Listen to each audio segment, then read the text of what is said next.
once again, Christian greetings to all our valued listeners and viewers throughout the whole world, more particularly to all Shepherd's Rod believers, and most especially to our beloved brothers and sisters in the United States of America. Good evening, and may the good Lord bless you, brothers and sisters. This is our episode number 12 on the subject, the beast and its image. And in studying this subject, the most important part that we should not overlook is the spiritual side. Now, I would like to read to you 1 SR 215. It says, the exile of the Pope in 1798 was only a sign of the material side of the wound, showing that the blow had been delivered, but the spiritual side of the truth has been altogether overlooked. 1 SR, page 215. And secondly, the message of the third angel deals only two main subjects: the mediatorial work of Jesus Christ in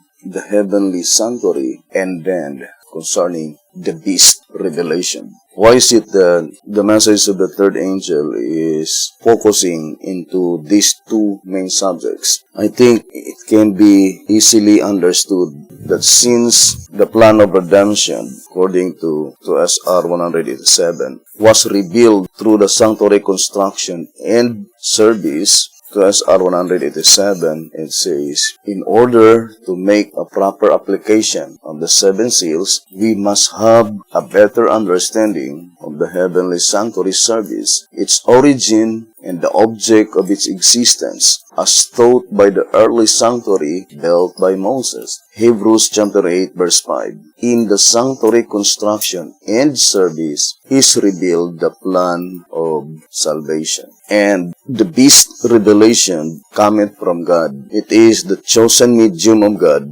to expose the entire schemes of the devil, or his deception. And the focal point of such deception is to darken the understanding of God's people concerning Christ's mediatorial work in the heavenly sanctuary. And that statement, unrolling of the scroll, is more definitely applied in the subject concerning the beast. Here in volume 6, on page 17, it says, the light we have received upon the third angel's message is the true light. The mark of the beast is exactly what it has been proclaimed to be, but not all in regard to this matter is yet understood, nor will it be understood until the unrolling of the scroll. Volume 6, page 17. And I do fully believe that the main objective of Satan, of such complete satanic scheme, is to deceive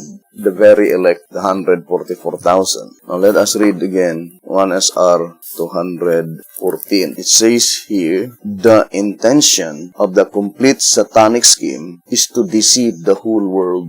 The statement made by Christ is true, that he, Satan, will try to deceive even the very elect, the 144,000, if it were possible. 1 SR page 214. We need to ever remember, brothers and sisters, that although, according to the Shepherd's Rod, that Satan knows how to deceive, it says here in 2 SR 105, Satan knows how to deceive so that it cannot be easily detected. He studies the inclination of the people, and the thing which appeals most, he sets as a trap. Because the generation is trusting in human intellect and are willing that others should think for them, the devil will present to this class the most dazzling personality the world has ever looked upon, say the apostle, and no marvel, for Satan himself is transformed into an angel of light. But at the same time, you should not, however, forget that God also knows how to save. Here in 2TG number 6, page 21, it says, God knows how to save. Saving is his chief concern. So there are two unseen supernatural powers that move upon this world.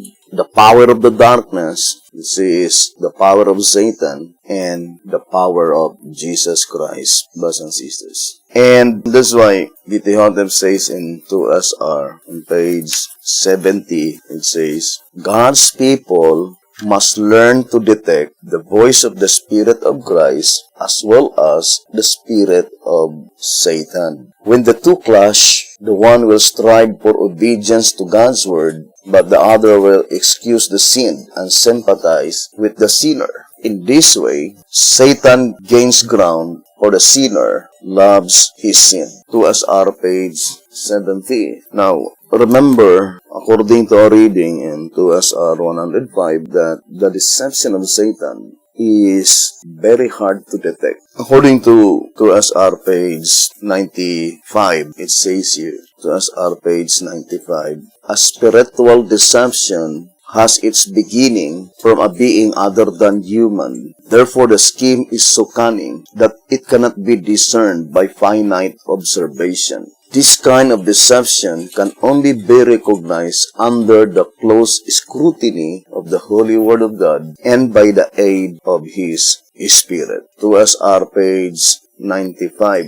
And since only God knows how to defeat Satan, then we need to adopt, or we need to employ the chosen medium bestowed by God unto us to defeat the enemy of inspiration. And accordingly, in 2SR page 10, saying, while the enemy has succeeded in confusing the written word, or the written word of God, God lightens the earth with His glory by these symbolic revelations, and by which He discloses the entire truth and uncovers the traps of the devil. Thus, through types and symbols, He makes wise the simple and confounds the prudent by showing that where there is no type, there is no truth. Now, let us focus our attention to the symbolic revelation, how God exposed the entire deception of Satan by this symbolic revelation, the beast, brothers and sisters. And we need only to carefully decipher its symbols. Remember, the shepherd's rod plainly told us in 2SR 154,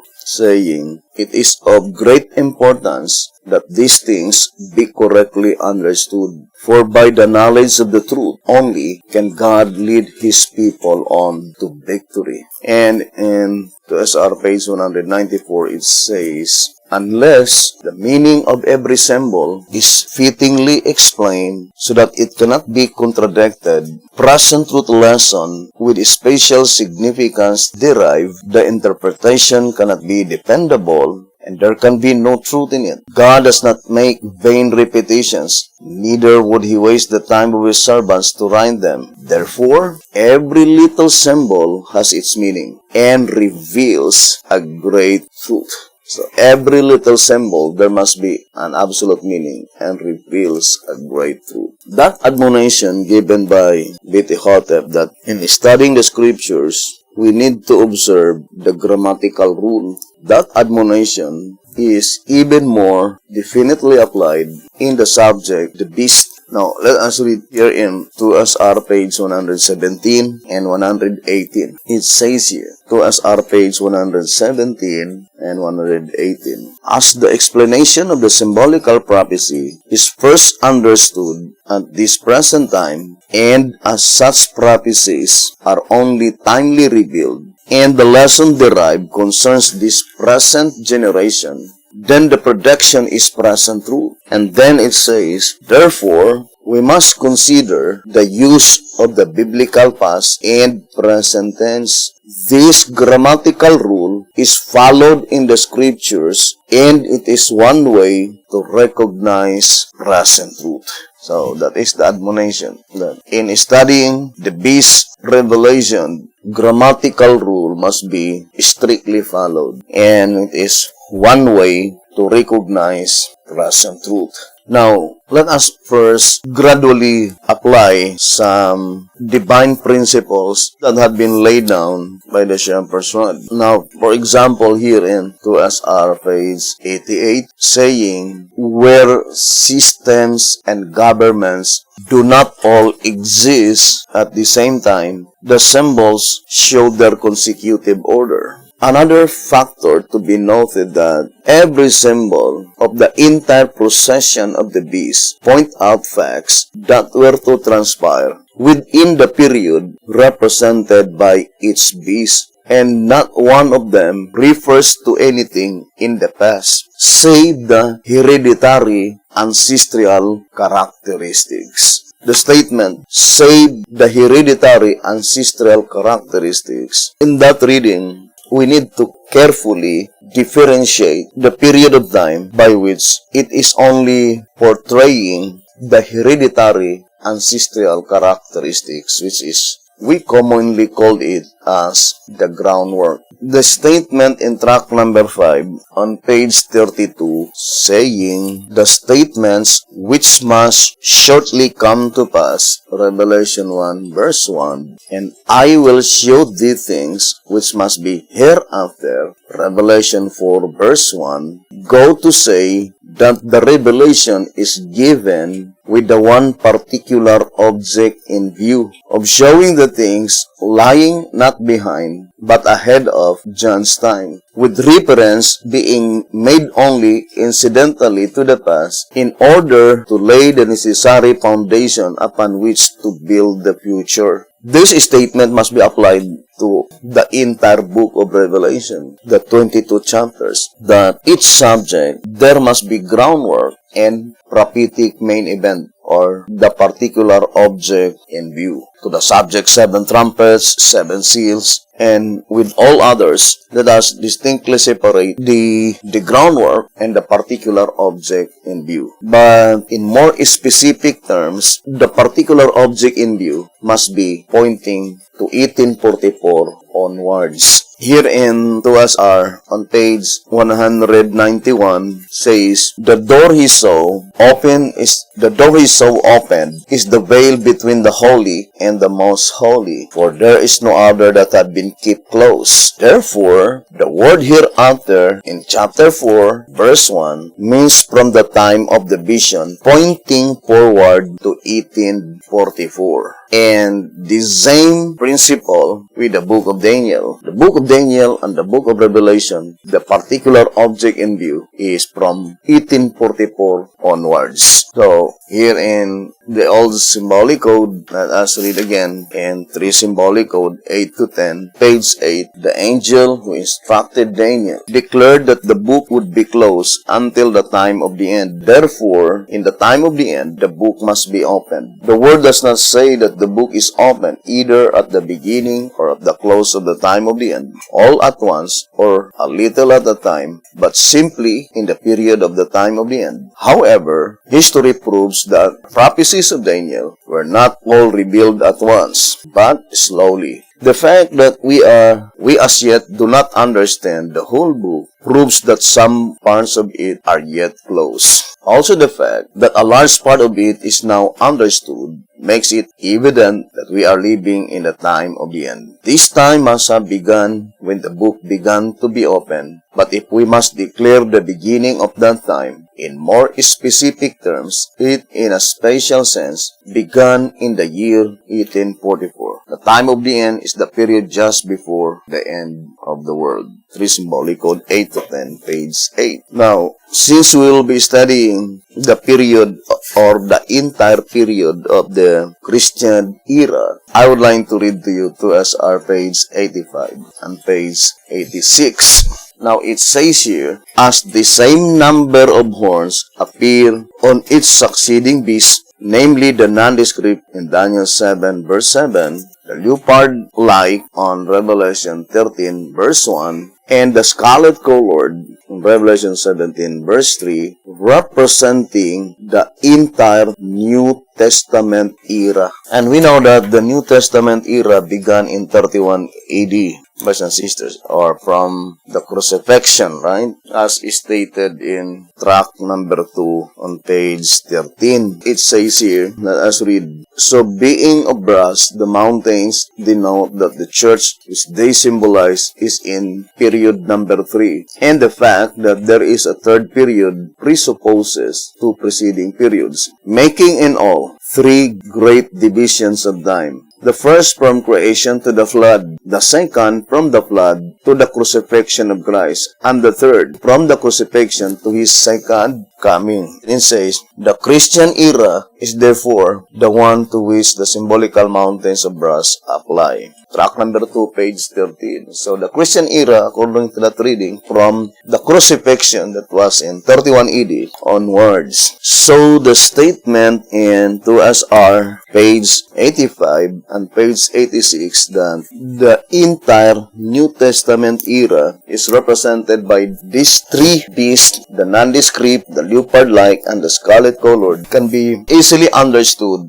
that the entire deception of Satan that he had employed in the period of Christian era, it was revealed by God through the symbolization of the beast, nondescript beast, leopard-like beast, and the scarlet-colored beast. And it is opposite to how God works in the entire New Testament era. It was illustrated by the woman on Revelation chapter 12. According to 2SR page 76, that the woman in the New Testament covers three divisions, right? So that is from the apostolic period, and then the Dark Ages, and at the time when the woman will be in conflict with the dragon. Now, let us now focus our attention to the beast revelation. We know that concerning the beast revelation, the principal revelation is found from the book of Daniel and the book of Revelation. So it is a subject, Daniel and the Revelation. Now let us go back again to our reading in 2SR to comprehend the entire meaning of the beast revelation. Brothers and sisters, we need to establish the divine principle as laid down by the shepherd's rod. Now, first, concerning the leopard-like beast, and not only the leopard-like beast, but as well as the scarlet-colored beast. There is a divine principle by which such divine principle is applied both to the leopard-like and the scarlet-colored beast. The first one is that in page 88, it is entitled, Horns and Heads All Present. Now let us read the statement in page 88. Let us not overlook the fact that all horns, crowns, and heads are present on the beast. Therefore, whatever meaning is derived by the symbol, all must be in existence at the time his deadly wound was healed. Now, when or what period of time by which all the horns, the heads, and the crowns are already in existence, all of them are in existence, that is at the time when his deadly wound was healed. Now, let us go again to the paragraph that we already read.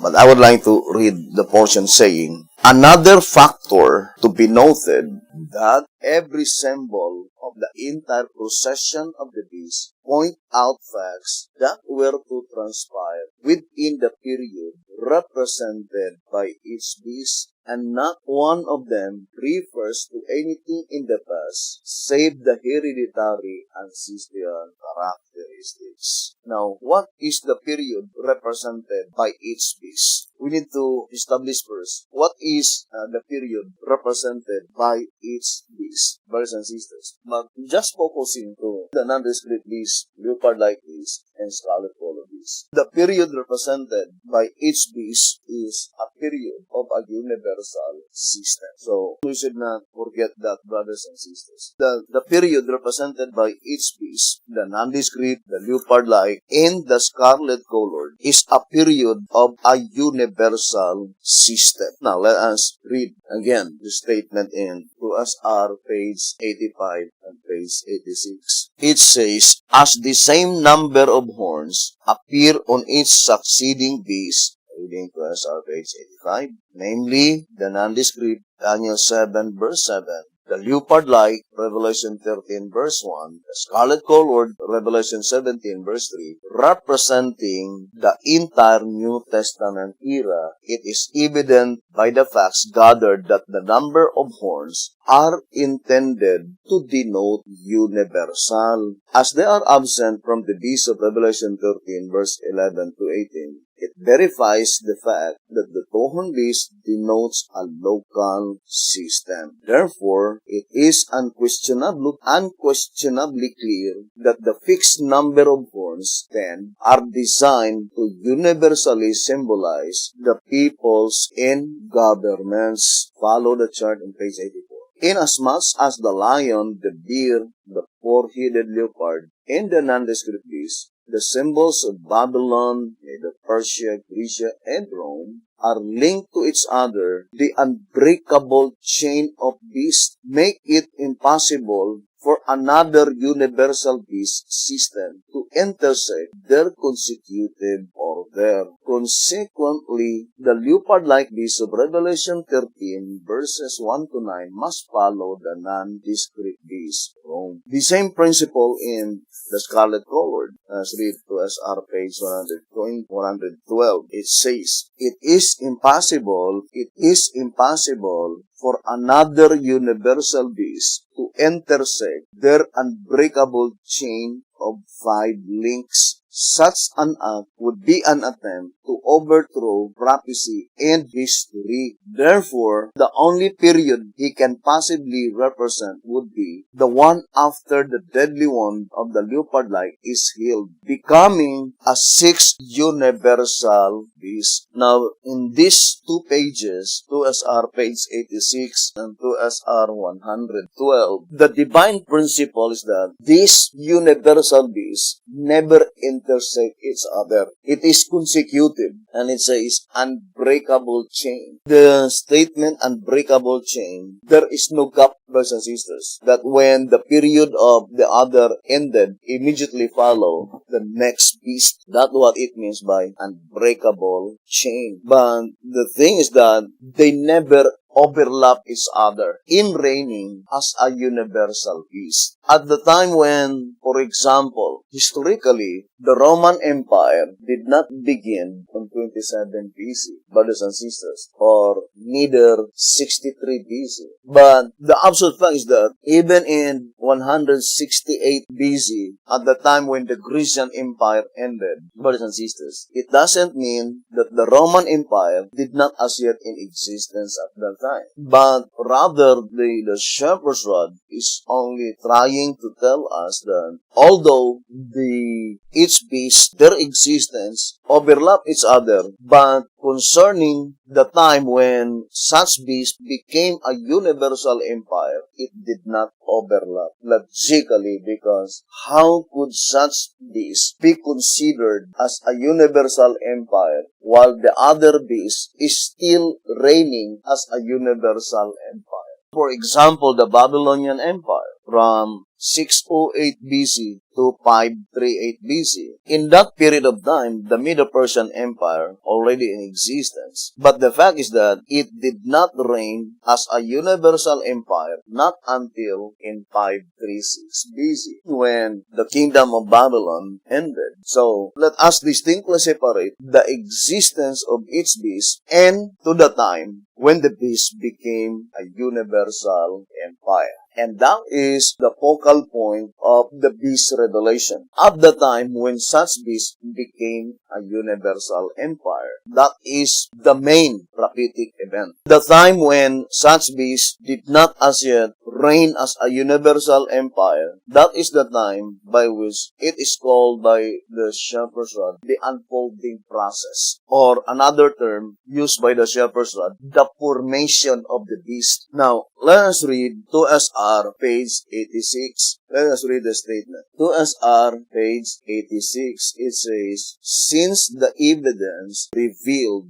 by the symbol cannot be questioned, the leopard-like beast assumes the period after the fall of imperial Rome, corresponding to the feet and toes, iron and clay, of the great image in Daniel chapter 2. In other words, the leopard-like beast arrives with the closing period represented by the first stage of the nondescript beast, while the second stage of the latter, which is the papal Rome, continues up to 1798. Consequently, the unfolding process of the one overlaps the downward course of the other. To John, the leopard-like beast was shown not in its unfolding process, but rather in its closing act, for he says, and his deadly wound was healed. I saw in vision the beast after the deadly wound had been healed, for he uses the past tense was.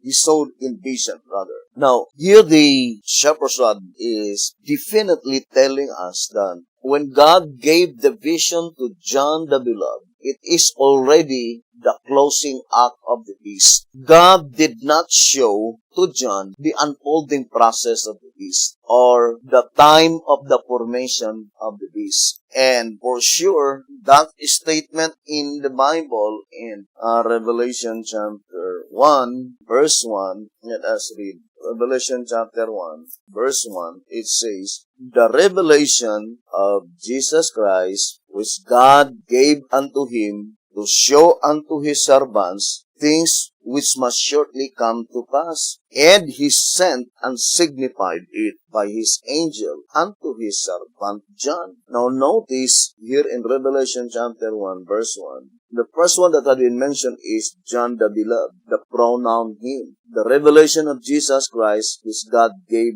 unto him. So that is John the Beloved. And then it says, to show unto his servants. It was inscribed in plural form. To show unto his servants things which must shortly come to pass. So the servants mentioned here must be the prophets that God raised up from 1844 onwards. Because that is the time by which God promised that the book of Revelation will be understood. And one among them is Betty Hottet. We have Sister White, Wagoner, and Alonzo Jones, and then Betty Hottet. But even more particularly to the Shepherd's Rod publications, because I remember that statement in the old symbolic code. It says here, and we know that that is the reality. Here in 2 symbolic code number 2, page 5. 2 symbolic code number 2, page 5. It says, the Shepherd's Rod has led us to a greater knowledge in many Bible themes than any book we have ever had, showing that God is leading us day by day to a greater knowledge of His mysteries. We should be willing to walk in the light which we now have until it brings us face to face with this desired information into a perfect knowledge of all things, instead of stepping off from the path of light and into darkness, just because He does not show us everything all at once, or because we cannot comprehend it all in a moment. 2 symbolic code number 2, page 5. But I would like to focus that portion that the Shepherd's Rod has led us to a greater knowledge in many Bible themes than any book we have ever had. 2 symbolic code number 2, page 5. And we know that that is the reality. And that is the reason why the Shepherd's Rod admonishes us to teach only in the light of the rod. It says here in Answerer number 5, page 56, teach only in the light of the rod those passages which in one way or another need to be interpreted. Thus only will all present truth believers ever become of the same mind, seeing eye to eye and speaking the same things. 1 Corinthians chapter 1 verse 10 and 1 Peter chapter 3 verse 8, Isaiah 52 verse 8. Answerer number 5, page 56. Now, to repeat again, let us go back to our main subject, focusing first to the leopard-like beast. The vision that was shown by God to John in Revelation 13 verses 1 to 10 concerning the leopard-like beast is only the closing act of the leopard-like beast, not in its unfolding process, according to our reading in 2SR page 86. But the unfolding process of the leopard-like beast, the understanding was given by God to His servant, Brother Holden.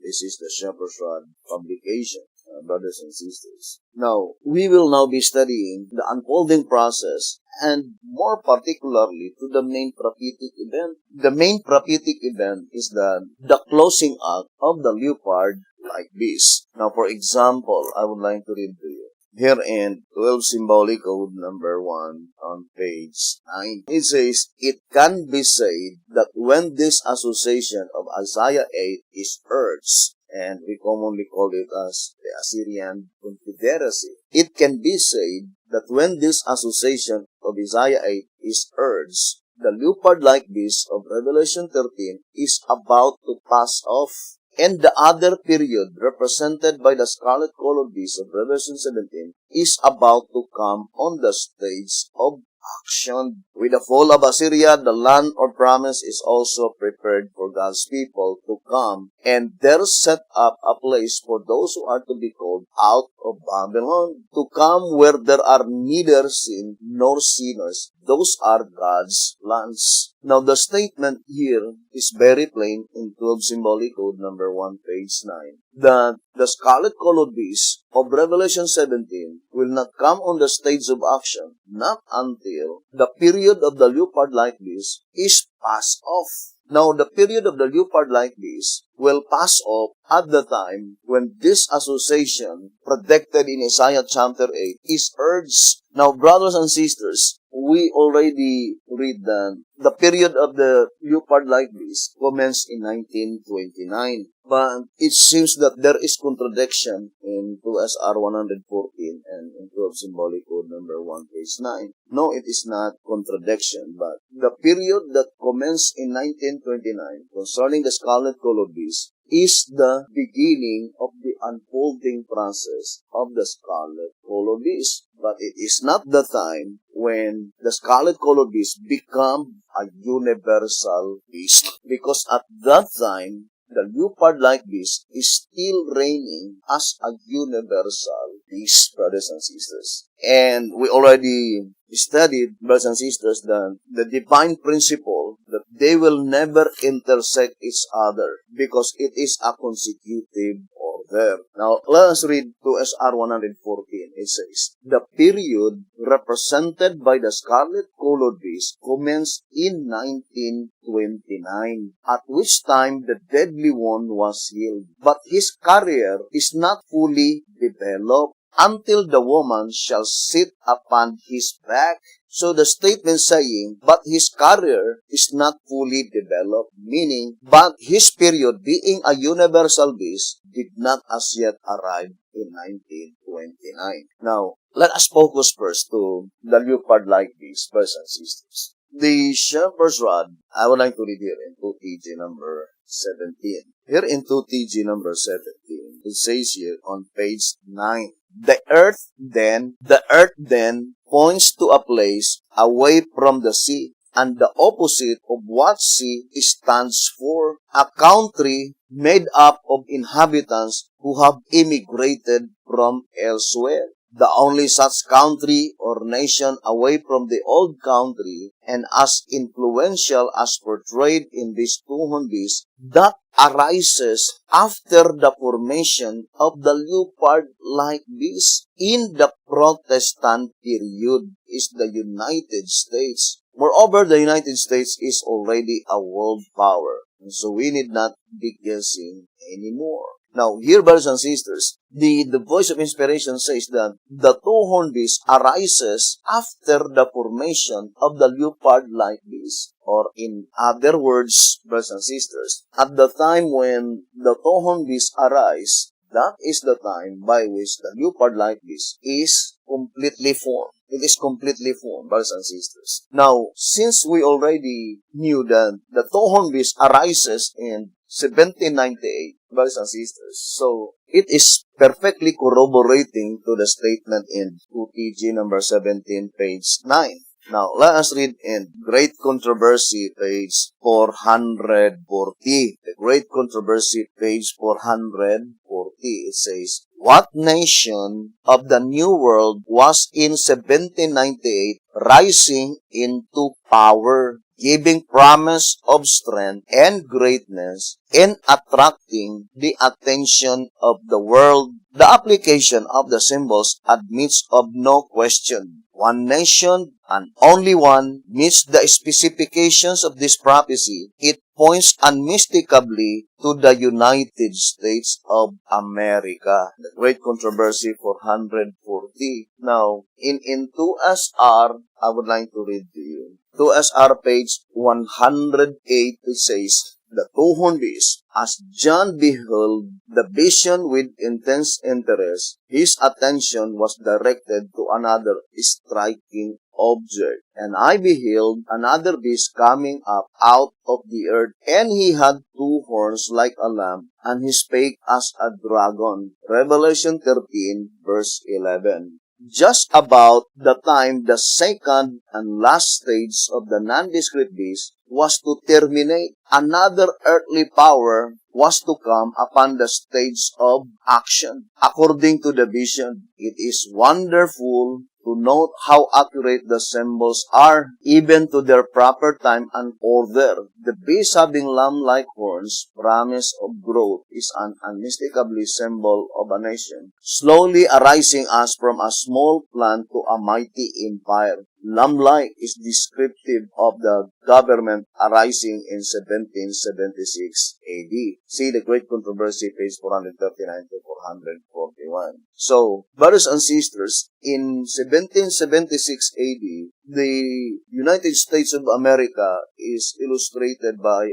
a tiny seed. Or in other words, in 1776, it was illustrated that the United States of America are still under the ground, under the soil. And it did not rise up from the ground or from the soil, not until 1798, brothers and sisters. And that is why in the Great Controversy, it was illustrated as a tiny seed, brothers and sisters. Here in 441 on the Great Controversy, it says, the beast was seen coming up out of the earth, and according to the translators, the word here rendered coming up literally signifies to grow up or spring up as a plant. And as we have seen, the nation must arise in territory previously unoccupied. A prominent writer describing the rise of the United States speaks of the mystery of their coming forth from vacancy and says, like a silent seed, we grow into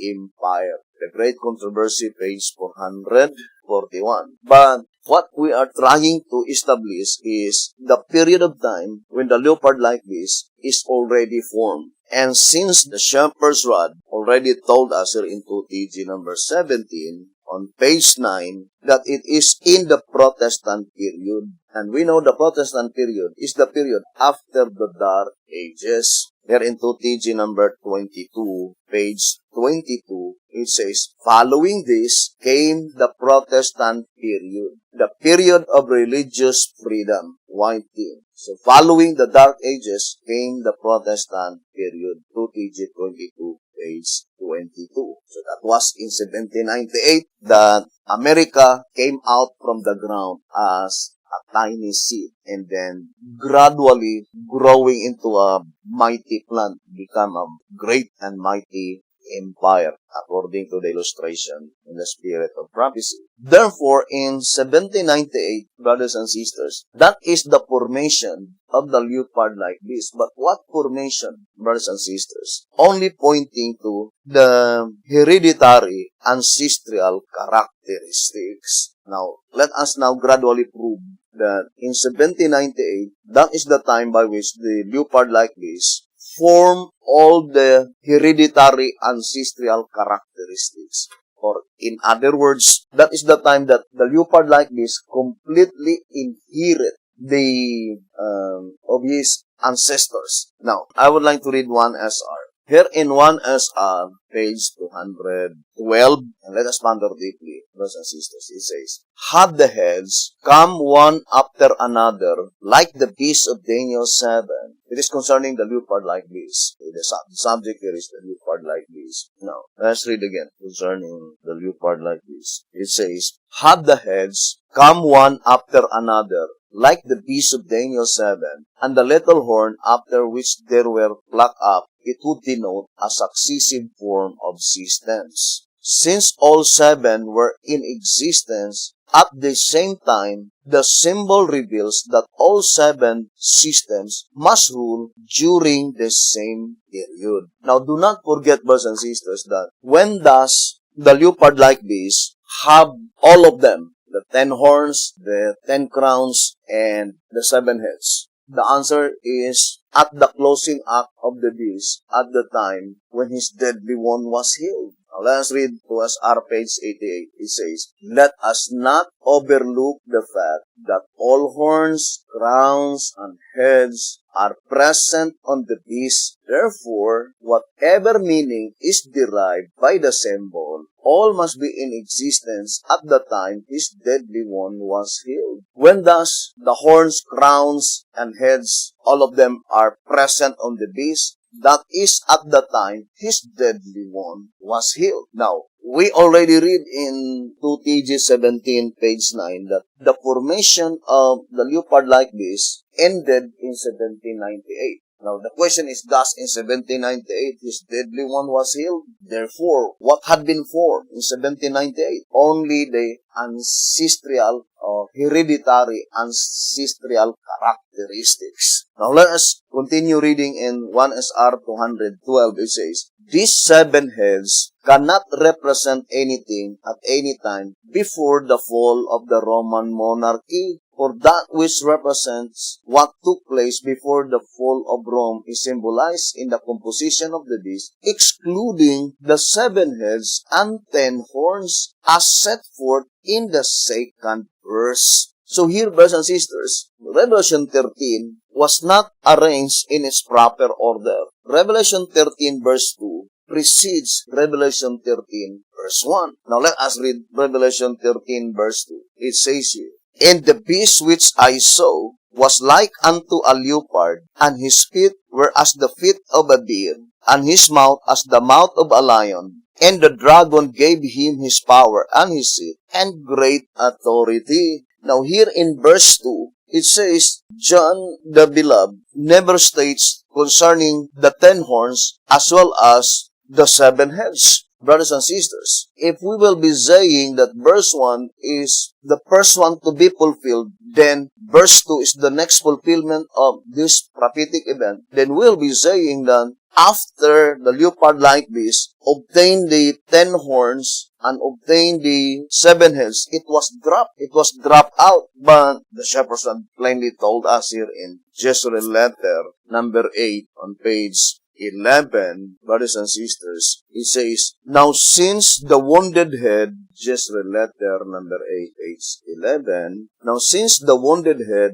represents a church, a religious system, and since all 7 heads are on the beast at the same time, not coming up or dropping out one after another, so there was no such protected event that at the time when the 7 heads, the leopard-like beast, present on the beast, as well as the 10 horns, it is dropping one after another. But rather, B.T. Hotep is plainly telling here in 1SR 212. Let us read again. 1SR page 212. The 7 heads cannot represent anything at any time before the fall of the Roman monarchy. Now think it thoroughly, brothers and sisters. The 7 heads cannot represent anything at any time before the fall of the Roman monarchy. The fall of the Roman monarchy, it was fallen in 1798, brothers and sisters. Now, if the statement says that the 7 heads cannot refer to anything or whatever religious system, whatever the religious organization from 1798 backward, it could not be the 7 heads of the leopard-like beast. Or in other words, we need to distinctly study, brothers and sisters, the 7 heads of the leopard-like beast himself and the 7 heads of the leopard-like beast by which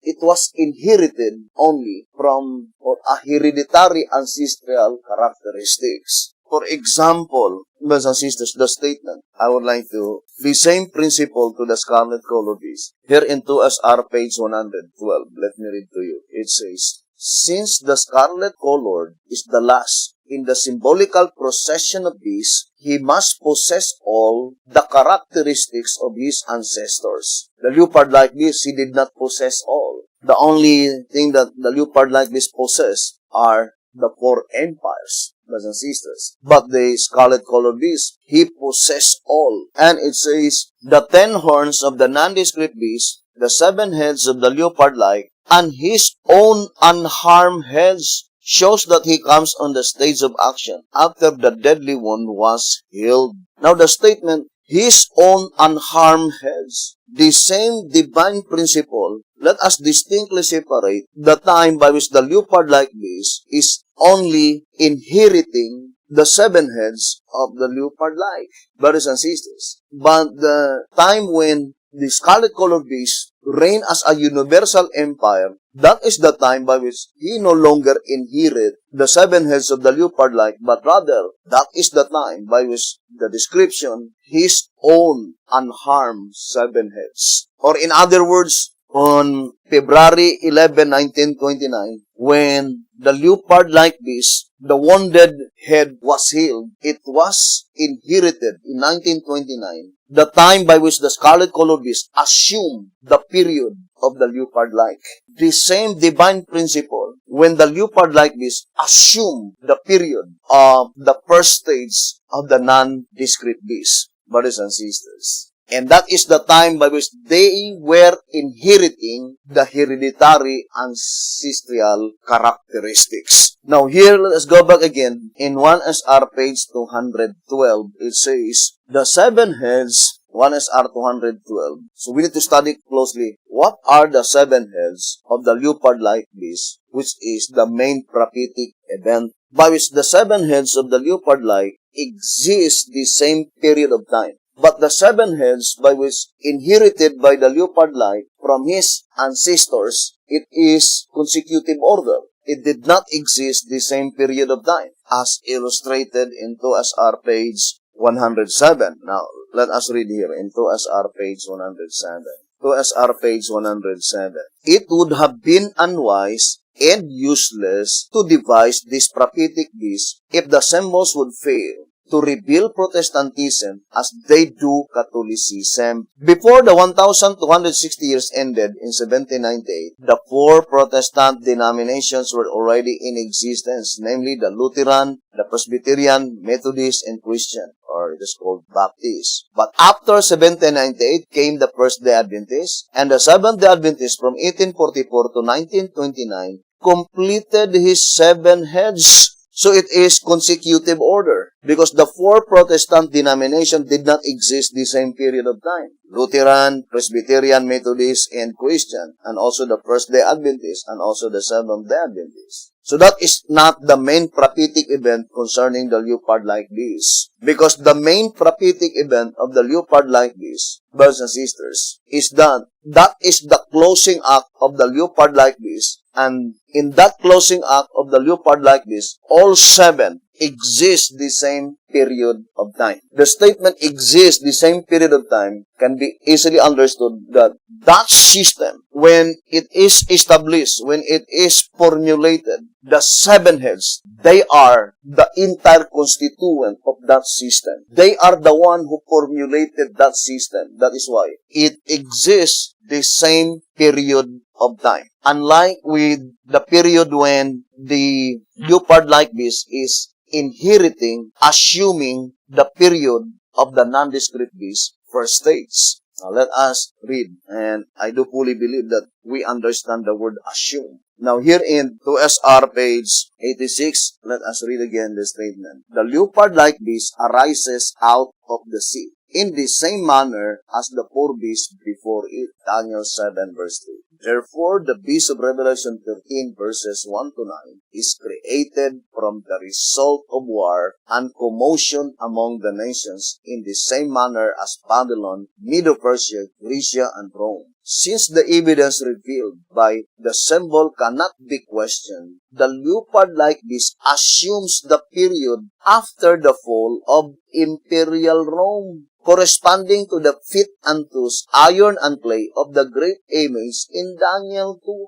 Now, think it thoroughly. The entire period by which the leopard-like beast is only assuming the period of the first stage of the nondescript beast, and it corresponds to the entire period of the feet and toes, iron and clay of the great image in Daniel chapter 2. Now, let us now study closely the entire period by which the leopard-like beast is only assuming the period of the nondescript beast. He assumed the period of the nondescript beast. Or in other words, in reality, that is not the main prophetic event by which the time when the leopard-like beast is already reigning, no longer assuming the period of the nondescript beast. First stage. It is already his own period, the period of the leopard-like beast. Because it's very important to understand, brothers and sisters, the period of the leopard-like beast, so that we could understand the period of the scarlet-colored beast. Now, for example, let us read the Old Symbolic Code. Here in the Old Symbolic Code, to Symbolic Code number 10, page 12, saints take his dominion. What is the meaning of the saints shall take away his dominion? To consume and to destroy it unto the end. Daniel 7, verse 26. This power whose dominion is to be taken away by the saints, John the Revelator so symbolized on the leopard-like beast of Revelation 13 as the head that was wounded. Therefore, the nondescript beast of Daniel's vision is the leopard-like beast of John's vision, varying only in the time it exists. And as the symbols of the nondescript beast of Daniel's vision carry us only up to 1798 AD, to the end of the period in which he was to wear out the saints, then it is on this side of 1798 in which period the saints are to take away his dominion. After his deadly wound is healed, that we must look for light on the subject by studying John's instead of Daniel's vision. As the power of the beast was broken down by 1798, and as the saints are to take his dominion, but as yet have not done so, it is evident that the dominion of Daniel 7 verse 26 is not the one during the 1,260-year period, but rather in the time when the two-horned beast of Revelation 13 verse 11 to 18 exercises his power and makes a likeness image to the beast. Hence, the dominion which the saints are to take away is the dominion of the image of the beast, of which the prophet Haggai speaks in the following language. And I will overthrow the throne of kingdoms, and I will destroy the strength of the kingdoms of the heathen. Thus will the saints take away his dominion, to consume and to destroy it unto the end. And the kingdom and dominion and the greatness of the kingdom under the whole heaven shall be given to the people of the saints of the Most High, whose kingdom is an everlasting kingdom, and all dominions shall serve and obey him. Daniel 7 verse 26 and 27. Now, I would like to shorten this statement into Symbolic Code number 10, page 12, brothers and sisters. That the dominion by which the saints will take out from the leopard-like beast can be easily understood. That it points out to the living saints under his dominion, under his subjection, brothers and sisters. That is more pertaining to the 144,000 living saints, spiritual Israel. Because the scarlet-colored beast, it is a Babylon. That beast is Babylon. And the 144,000 will not be taken out from Babylon, brothers and sisters, but rather from Assyria. And we know that historically, that nation, which is Assyria, the same nation that becomes Babylon, from Assyria to Babylon. But before that nation will become Babylon, the 144,000 will be taken out first. And after the 144,000, spiritual Israel will be taken out, then that nation, that is the time by which the period of the scarlet-colored beast will actually begins, which is represented by Babylon. Now, so we need to study closely, brothers and sisters, concerning the subject of the leopard-like beast. Now, let us go back again to I would like to read 2SR, hoping God would help us this very important subject. Here in 2SR page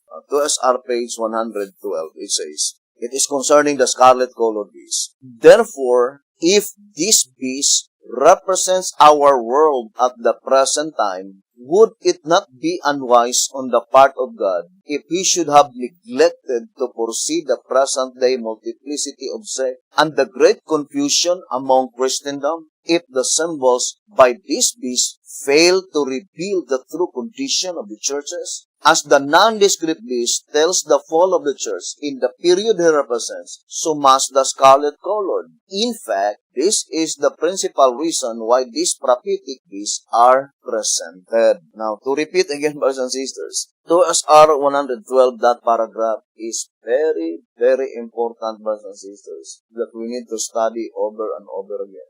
First of all, brothers and sisters, we need to study the Bible and the Shepherd's Rod with a desire to understand what God really saying in that symbolical prophecy. We should not try to evade or to twist the meaning of the Word of God. Although in reality we cannot twist it, we cannot misconstrue, because it was guaranteed according to the Shepherd's Rod in 2SR 288. Written words can be misconstrued, but symbols cannot. That is very plain, right? In 2SR 288 it says, written words can be misconstrued, but symbols cannot. It says, written words can be misconstrued, but symbols cannot, thus making it possible for both learned and unlearned to immediately distinguish the difference between truth and error. So thus making it possible for both learned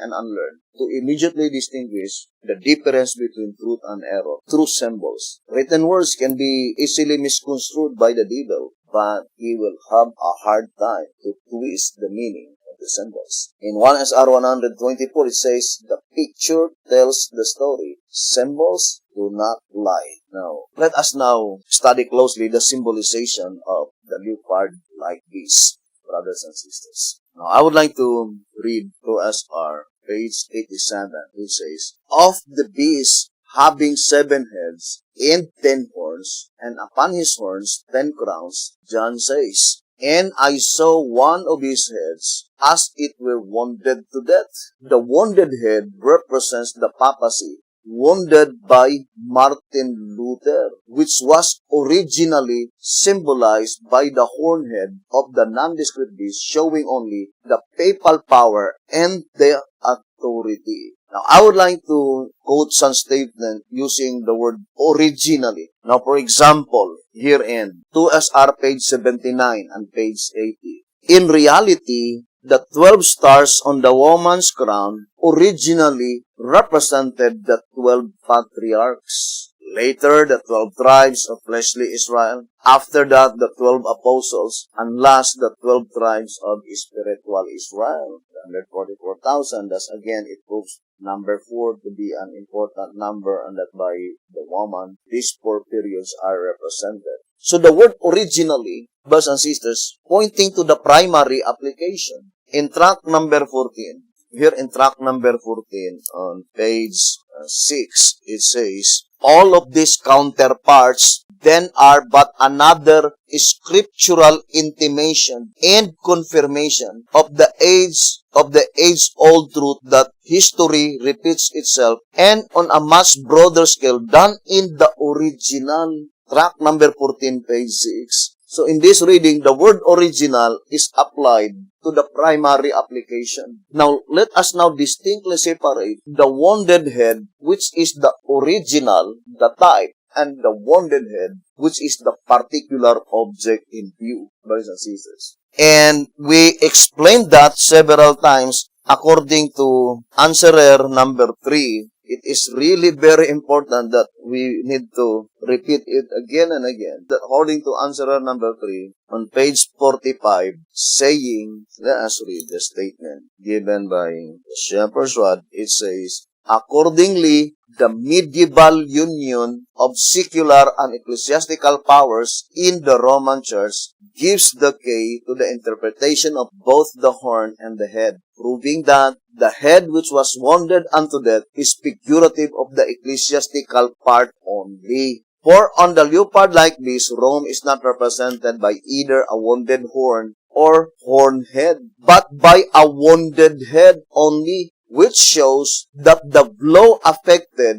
not the secular half, the state horn, the state represented by the horn, but only the ecclesiastical half, the church represented by the head. Answerer number 3, page 45. Now, why is it that the shepherd's rod says that only half of that ecclesiastical head that had been wounded by Martin Luther? First of all, what is the ecclesiastical head?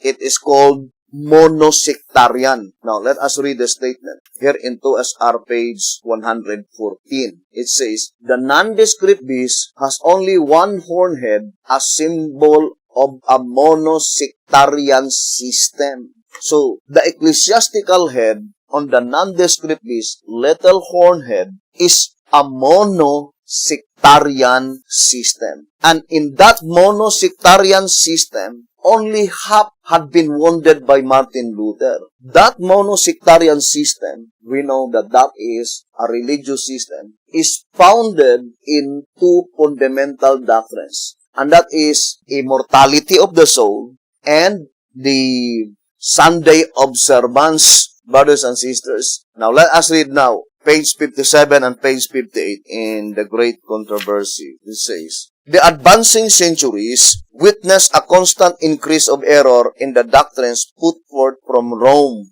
Even before the establishment of the papacy, the teachings of heathen philosophers had received attention and exerted an influence in the church. Many who professed conversion still clung to the tenets of their pagan philosophy, and not only continued its study themselves, but urged it upon others as a means of extending their influence among the heathen. Serious errors were thus introduced into the Christian faith. Prominent among these was the belief in man's natural immortality and his consciousness in death. This doctrine laid the foundation upon which Rome established the invocation of saints and the adoration of the Virgin Mary. From this sprang also the heresy of eternal torment for the finally impenitent, which was early incorporated into the papal faith. So that is one of the foundation of the Roman Catholicism. And that is the only one that had been wounded by Martin Luther, because Martin Luther cannot wound the other foundation of Catholicism,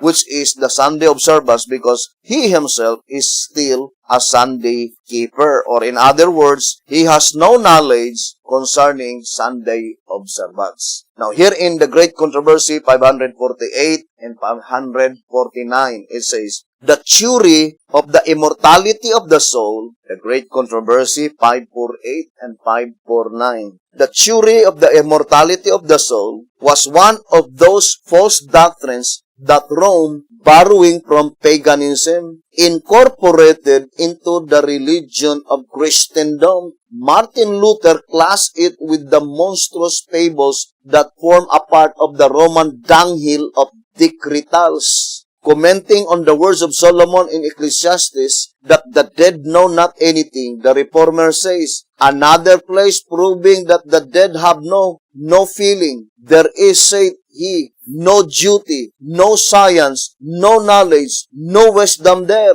Solomon judgeth that the dead are asleep and feel nothing at all, for the dead lie there, accounting neither days nor years, but when they are awake, they shall seem to have slept scarce 1 minute. The Great Controversy 548 and 549. So the shepherd's rod is perfect, saying that the only portion of the little hornhead, that monosectarian system that had been wounded by Martin Luther, is only half. The other half of the foundation of the Catholicism, that monosectarian system, it was not wounded by Martin Luther, neither by all the four great denominations, because all of them were Sunday keepers. And that is why, brothers and sisters, the shepherd's rod can never be mistaken here in tract number 12, page 21 and page 22. It says, the beast 40 and 2-month period falls in the time of ecclesiastical Rome, the empire after pagan Rome, whereas its wounded state symbolizes here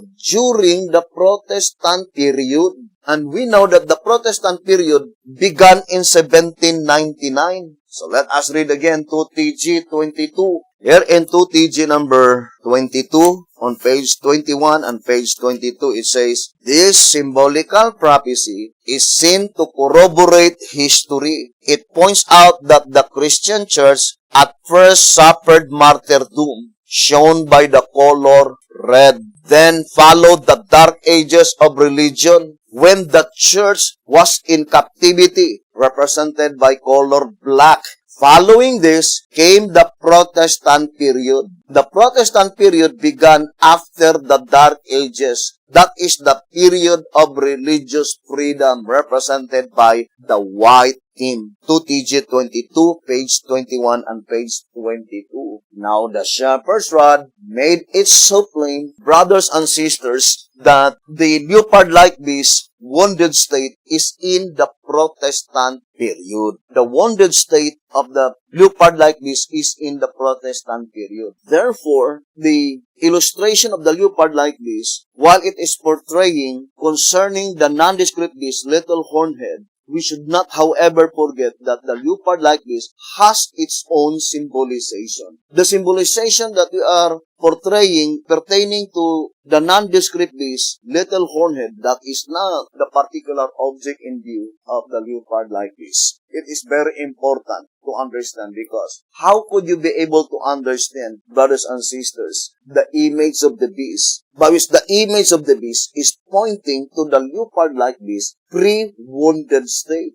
Meaning, that is, brothers and sisters, prior to the Protestant period. That must be from 538 AD to 1798 AD. That is the image of the beast. What beast? Leopard-like beast. Does the leopard-like beast is the papacy? No. Right? The shepherd's rod says the leopard-like beast is not the papacy. The papacy was only portrayed in the leopard-like beast in the wounded head. But still, we need to distinctly separate the wounded head of the leopard-like beast, which is the particular object in view, and the wounded head of the leopard-like beast, which is the type. Let us distinctly separate the type and the antitype. The type, it was wounded by Martin Luther. And the reason why the shepherd's rod says only half of that ecclesiastical government, which is a monosectarian, had been wounded by Martin Luther, because that monosectarian system is founded in the two fundamental doctrines, Sunday observance and the immortality of the soul. And only the immortality of the soul had been wounded by Martin Luther,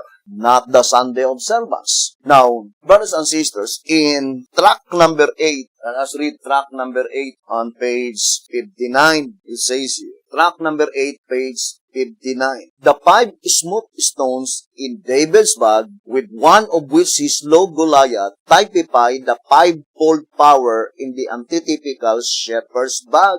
The Bible, with one part of which God shall today smite the beast and his image, the nations, the antitypical Goliath. And since we know that it is by his word, in the form of a message, that he shall smite the nations, then obviously the 5 smooth stones represent 5 messages, the last of which to warn the beast, destroy his image, and free God's people from the fear of the heathen. Now, the main subject here is the leopard-like beast and the scarlet-colored beast. Because the scarlet-colored beast is the image of the leopard-like beast. Now, here the voice of inspiration says that, brothers and sisters, very plain, it is the 11th hour message, the message that will wound the beast, the leopard-like beast. Because the scarlet-colored beast had never been wounded. The statement says, unharmed. Now, if the one that can wound the leopard-like beast is the 11th hour message, what is the 11th hour message? Here in 2SR page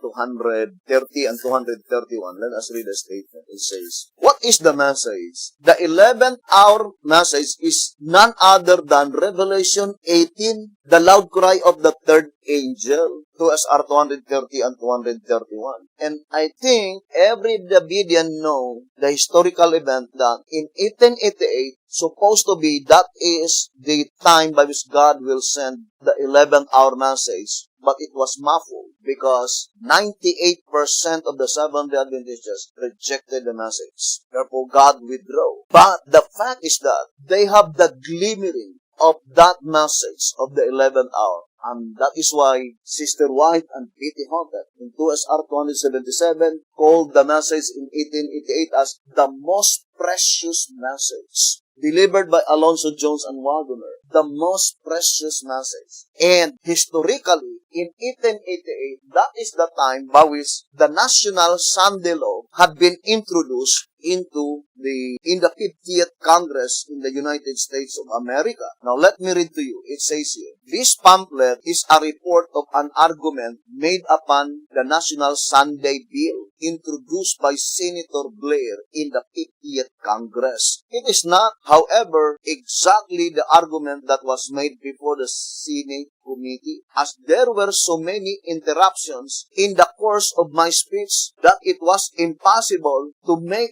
a connected argument upon a single point. By these questions, etc., my argument was not only forced to take a wider range than was intended when I began to speak, but I was prevented from making the definite argument that I designed to present. I do not speak of these interruptions and counter-arguments by way of complaint, but only to explain why this pamphlet is issued. Nevertheless, it is a fact that while there were 18 speeches before mine, occupying 3 hours, in all of which together there were only 189 questions and counter-arguments by all the members of the committee who were present, I was interrupted by the chairman alone 169 times in 90 minutes, as may be seen by the official report of the hearing, 50th Congress, 2nd Session, Messages and Documents, number 43, pages 73 to 102. A national Sunday law is a question of national interest. While it is true that the Sunday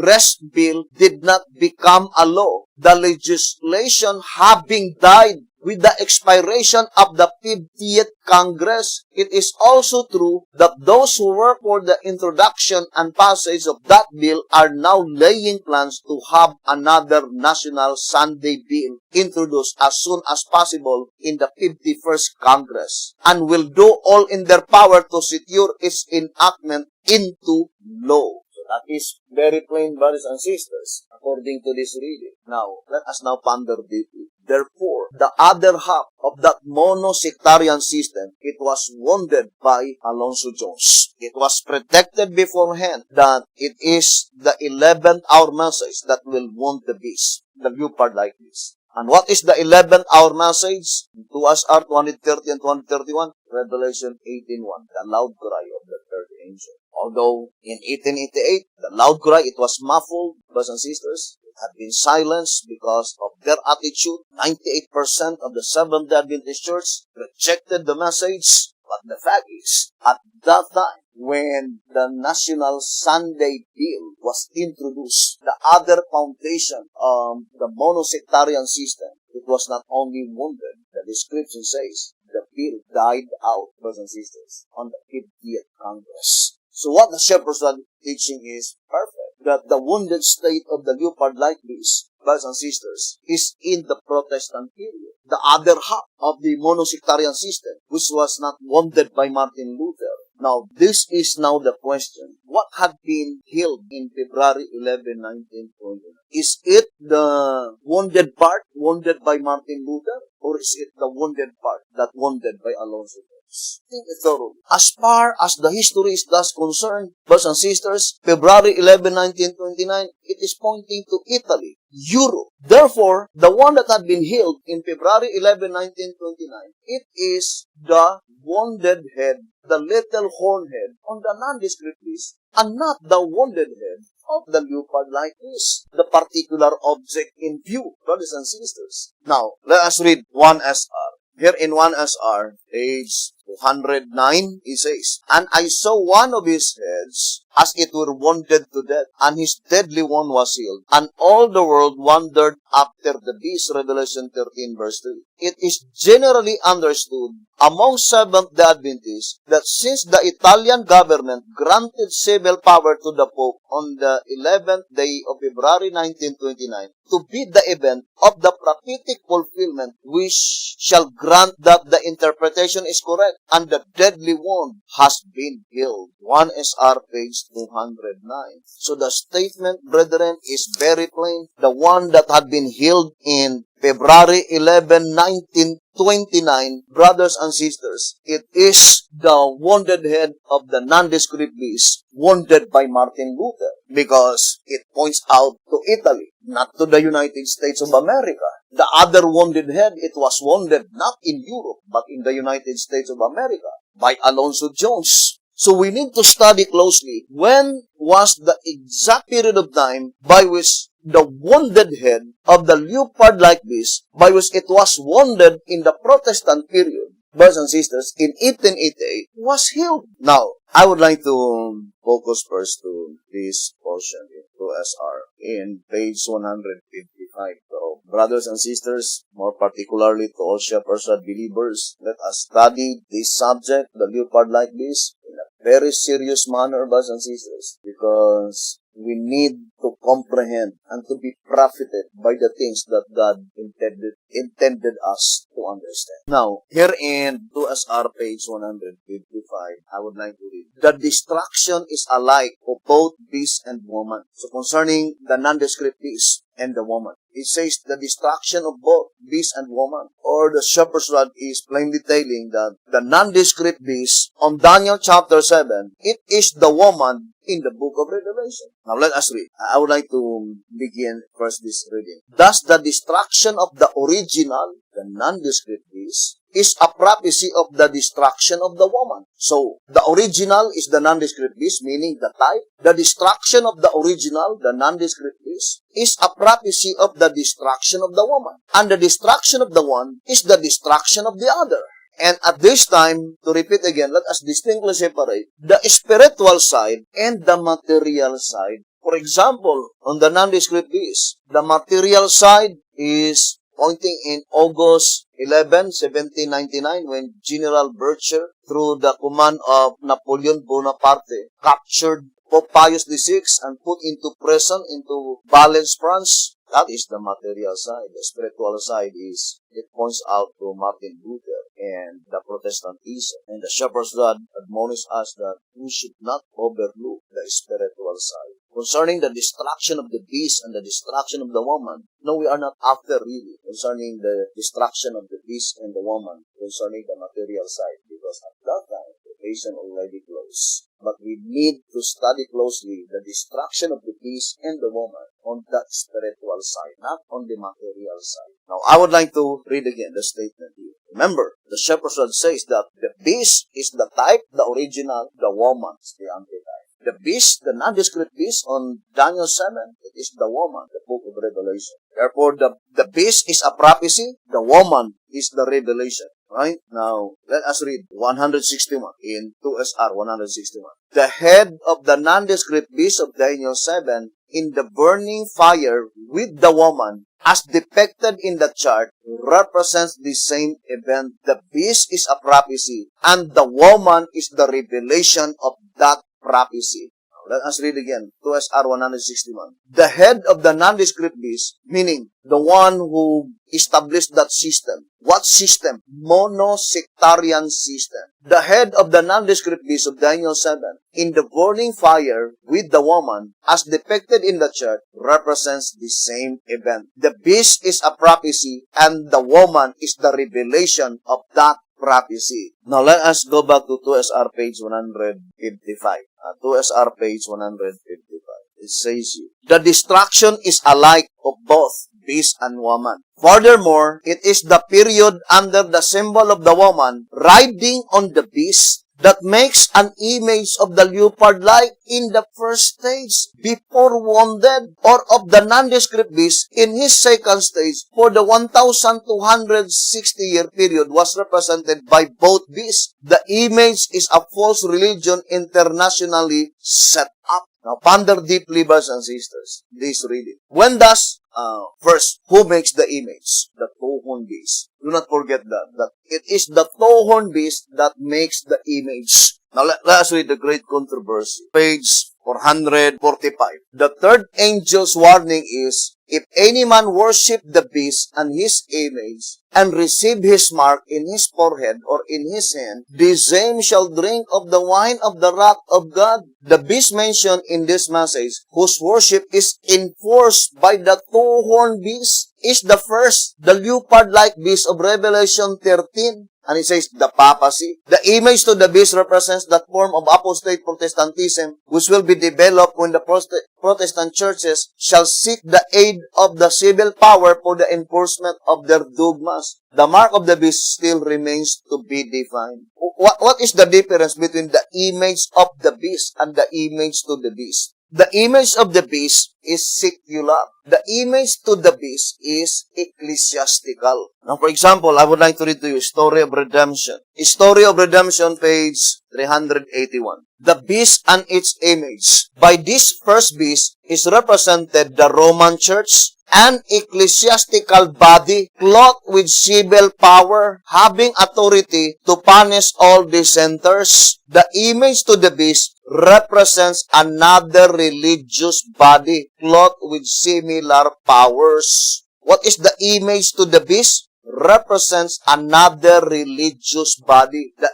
image to the beast is religious body. And that is why the shepherd's rod in track number 12, let's read. Here in track number 12, page 28, it says, the passage, if any man worship the beast and his image, and receive his mark in his forehead or in his hand, denotes that all who, after hearing the truth, continue to pay homage, either religiously or secularly, to the image, shall drink of the wine of the wrath of God, which is poured out without mixture into the cup of his indignation. So it says, either religiously or secularly. So the image of the beast is more pertaining to the secular aspect. But the image to the beast, that is pertaining to the ecclesiastical aspect. Now, brethren, the message of the third angel is addressed first to the 144,000 living saints. Now, let us read the statement in 1888. It says that, no, God will not send a message of warning to avoid worshiping the beast if the beast does not exist. It is illogical, brothers and sisters. It says, by these plain testimonies, we establish the fact that the beast will be destroyed at the second advent. Therefore, we ask, what danger will there be that men will worship the beast at a time when there will be none for them to worship? God will never send an angel or messenger to warn men against the worship of the beast when the beast does not exist. What is the beast system? And it is represented by the leopard line, meaning universal system. Now, brothers and sisters, let us go back again to our reading. I think it is very important for us. I would like to read this statement given by Voice of Inspiration. Let me read to you. Last to the statement. It says, it is entitled Image to the Beast. We are to learn of the fulfillment of the prophecy and be able to detect that from our knowledge of the things of which it is an image. In other words, we are not to get the knowledge of the fulfillment of this prophecy from the prophecy itself alone. What does it mean? The Voice of Inspiration is plainly telling us that, in other words, we are not to get the knowledge of the fulfillment of this prophecy from the time when the material side is appeared, brothers and sisters. But we are to detect and to learn of the fulfillment of this prophecy from the record of the nature, the spiritual side, the working and the disposition of the beast, of which this is only an image, meaning shadow. For example, brothers and sisters, let us put in a literal realm. Let us illustrate that the beast is like a roaring lion, because that is the description in 1 Peter chapter 5, verse 8. The devil is like a roaring lion. Even at the time while the lion is still in a far distant, but you already see the shadow, you already see the movements of the lion, then you can prepare yourself because you already see the beast is coming. Of course, if you will wait at the time when the lion arrived, when the beast arrived, that is the time that you escape. There is no more escape. Now, Let us read again. It says, so you see, in order to see when these passages are fulfilled, in order to see when they are met, we must be acquainted with the original. We must be acquainted with the beast and well acquainted with it, that when any one of these points appear, we can see where that belongs, because we know where it belongs in the original, and then knowing where it belongs, we can avoid that thing. So we need to see the original. What is the original? During the Dark Ages. Now, let us view first how that original been established during the Dark Ages. According to the Great Controversy, I would like to read here in 575. The Great Controversy, page 575. It says, miracles also were called into requisition. Among other wonders, it was reported that as a husbandman was about to plow his field on Sunday, clean his plow with an iron. The iron stuck fast in his hand, and for 2 years he carried it about with him, to his exceeding great pain and shame. In page 576, it says, the rule forbade labor from the 9th hour, 3 o'clock on Saturday afternoon till sunrise on Monday. And its authority was declared to be confirmed by many miracles. It was reported that persons laboring beyond the appointed hour, stricken with paralysis, a mailer who attempted to grind his corn, so instead of plow, a torrent of blood came forth, and the mill wheel stood still, notwithstanding the strong rush of water. A woman who placed dough in the oven found it raw when taken out, though the oven was very hot. Another who had dough prepared for baking at the 9th hour, but determined to set it aside till Monday, found the next day that it had been made into loaves and baked by divine power. A man who baked bread after the 9th hour on Saturday found, when he broke it the next morning, that blood started therefrom. By such absurd and superstitious fabrications did the advocates of Sunday endeavor to establish its sacredness. This statement, brothers and sisters, saying absurd and superstitious fabrications, meaning those people who witnessed the miracle happen unto them, it seems that it is not genuine. It seems that it is not real. But the spear prophecy, Alonzo John says, it is not the same, brothers and sisters, in the last days, because the miracles that will be performed is genuine. And I remember that reading. Let me see if I could find that reading, saying that the miracles that had been performed by these false prophets are genuine miracles, brothers and sisters. And I would like to read this reading. It is entitled Working Miracles. Working Miracles. I would like to read this reading. It says, all these passages refer to the same period of time. That is, the time just preceding the coming of the Lord and reaching to the coming of the Lord. And that period of time is just now, the time in which we live. The one thing especially marked in each and all of these passages is that in this time, great signs and wonders, miracles, will be wrought expressly under the inspiration of Satan. And it says, one thing especially to be noted about these things is that they will be real miracles. These false Christs and false prophets shall show, not simply pretend to show, but shall show great signs and wonders. Those miracles which he had power to do, not simply that he pretended to have power to do. They are the spirits of the devils working miracles, not simply pretending to work miracles. The false prophet that wrought miracles, not the false prophet that pretended to work miracles. And he says, another thing to be noted is that while the miracles and signs and wonders are real, all else is false. There are false Christs, false prophets. It is the false prophet that wrought miracles. Now think it thoroughly, brothers and sisters, and let us ponder deeply this predicted event. I would like to read to you this reading. It says, these propositions are worthy of most serious consideration. They are not only the truth, but they are the truth for these times. For it is certain that diseases are multiplying upon the earth and will multiply. So the offered remedies and means of removing them will multiply.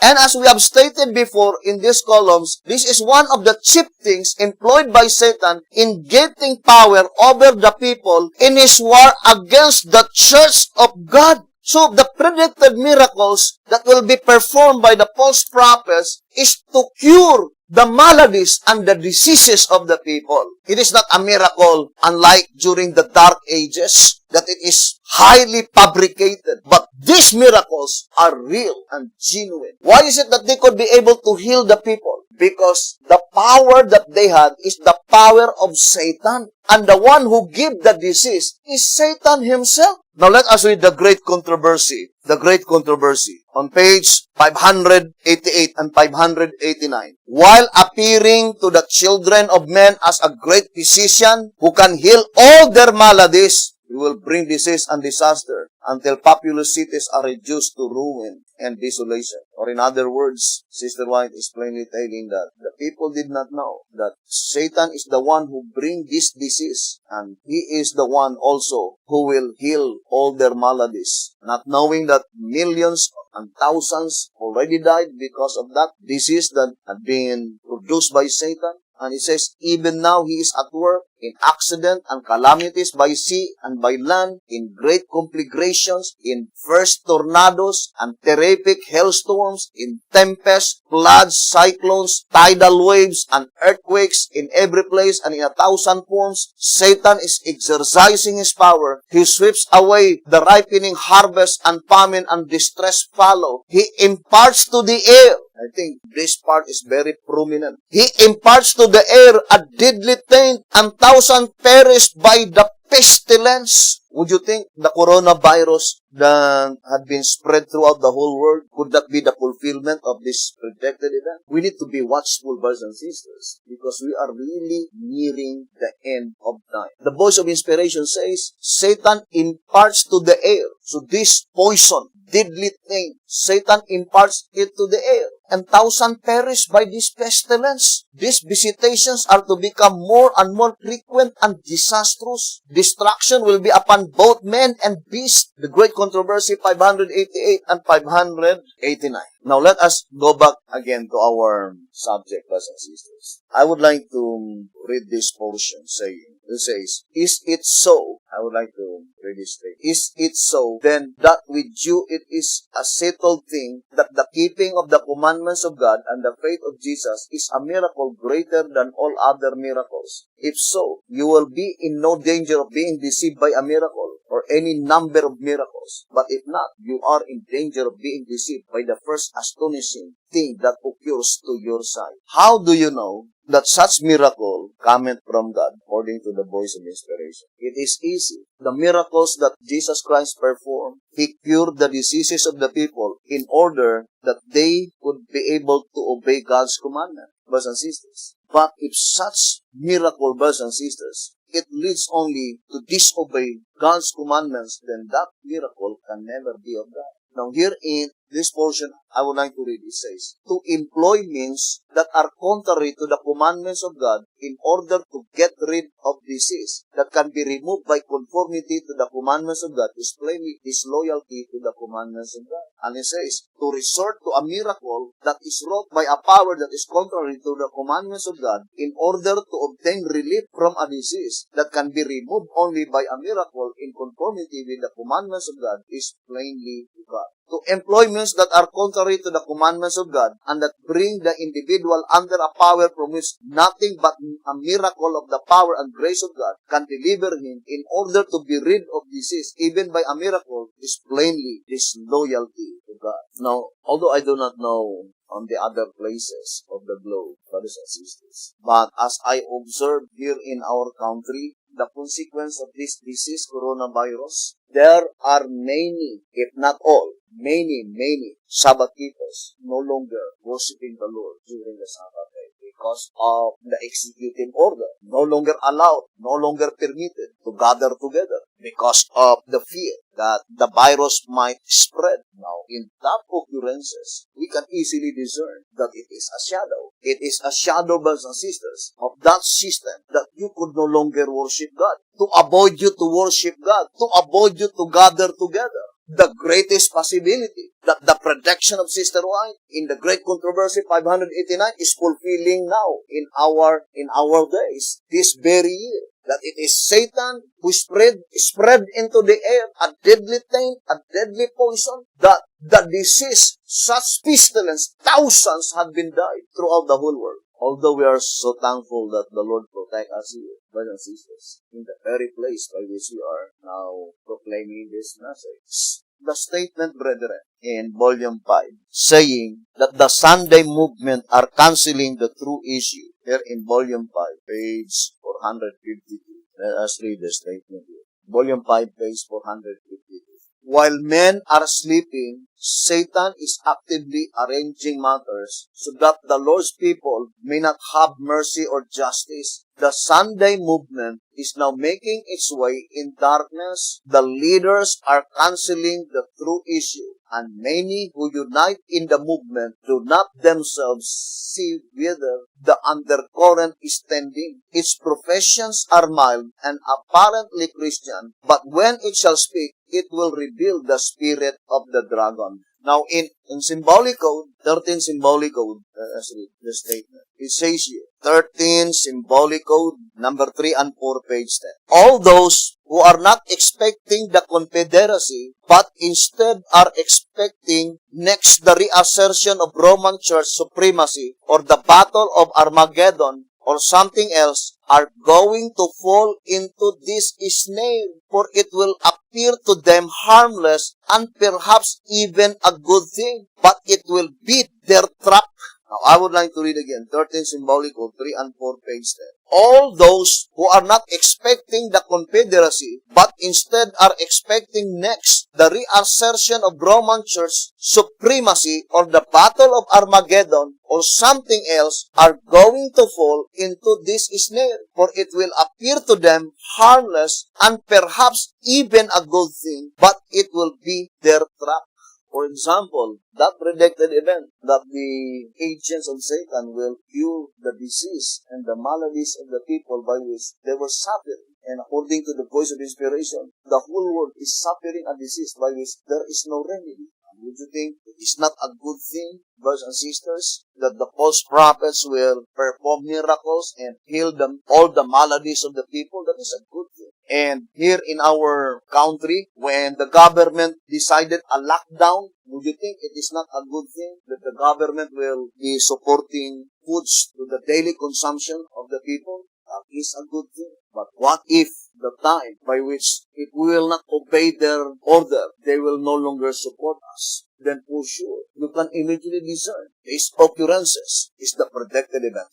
Now, let us go back to our subject concerning the new part like this. To repeat again, the most important part in this study, in reality, is the spiritual side, brothers and sisters. It is not the material side. We need the absolute protection from our Almighty God. And the only absolute protection is the seal of the living God. No one can harm us if we have that seal, the seal of protection. You remember the statement in symbolic code? Let us read. It says here, 12 symbolic code, number 2, page 10, and also on page 20.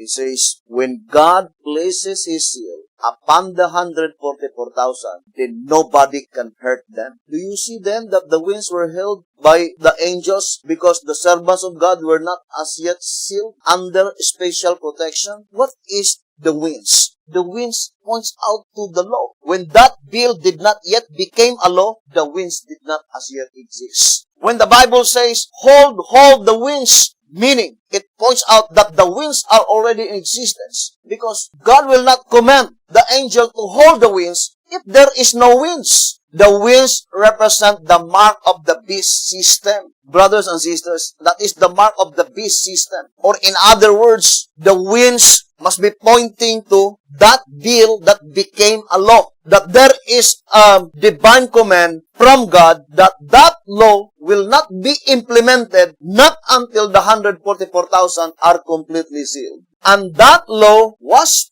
been formulated in the period of time while God's people is sleeping. That's the statement in volume 5, page 452. Now, for example, this is statement in track number 8. Let's read. Track number 8 on page 21. Track number 8, page 21.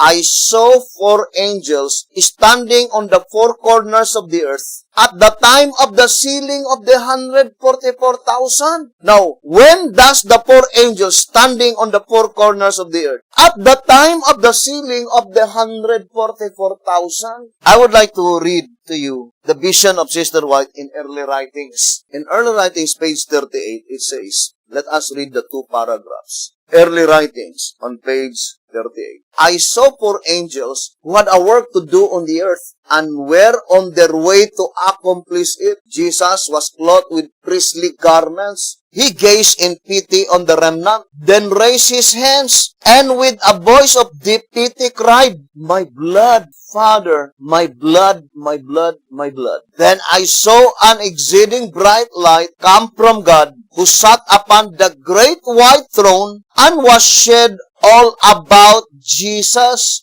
Then I saw an angel with a commission from Jesus swiftly flying to the four angels who had a work to do on the earth and waving something up and down in his hand and crying with a loud voice, hold, hold, hold, hold, until the servants of God are sealed in their foreheads. I asked my accompanying angel the meaning of what I heard and what the four angels were about to do. He said to me that it was God that restrained the powers and that he gave his angels charge over things on the earth. That the four angels had power from God to hold the four winds and that they were about to let them go. But while their hands were loosening and the four winds were about to blow, the merciful eye of Jesus gazed on the remnant that were not sealed. And he raised his hands to the Father and pleaded with him that he had spilled his blood for them. Then another angel was commissioned to fly swiftly to the four angels and bid them hold until the servants of God were sealed with the seal of the living God in their foreheads. Early writings, page 38. Now let us carefully decipher these two paragraphs. Brothers and sisters, sometimes the vision that was given by God is only to illustrate in human language so that we could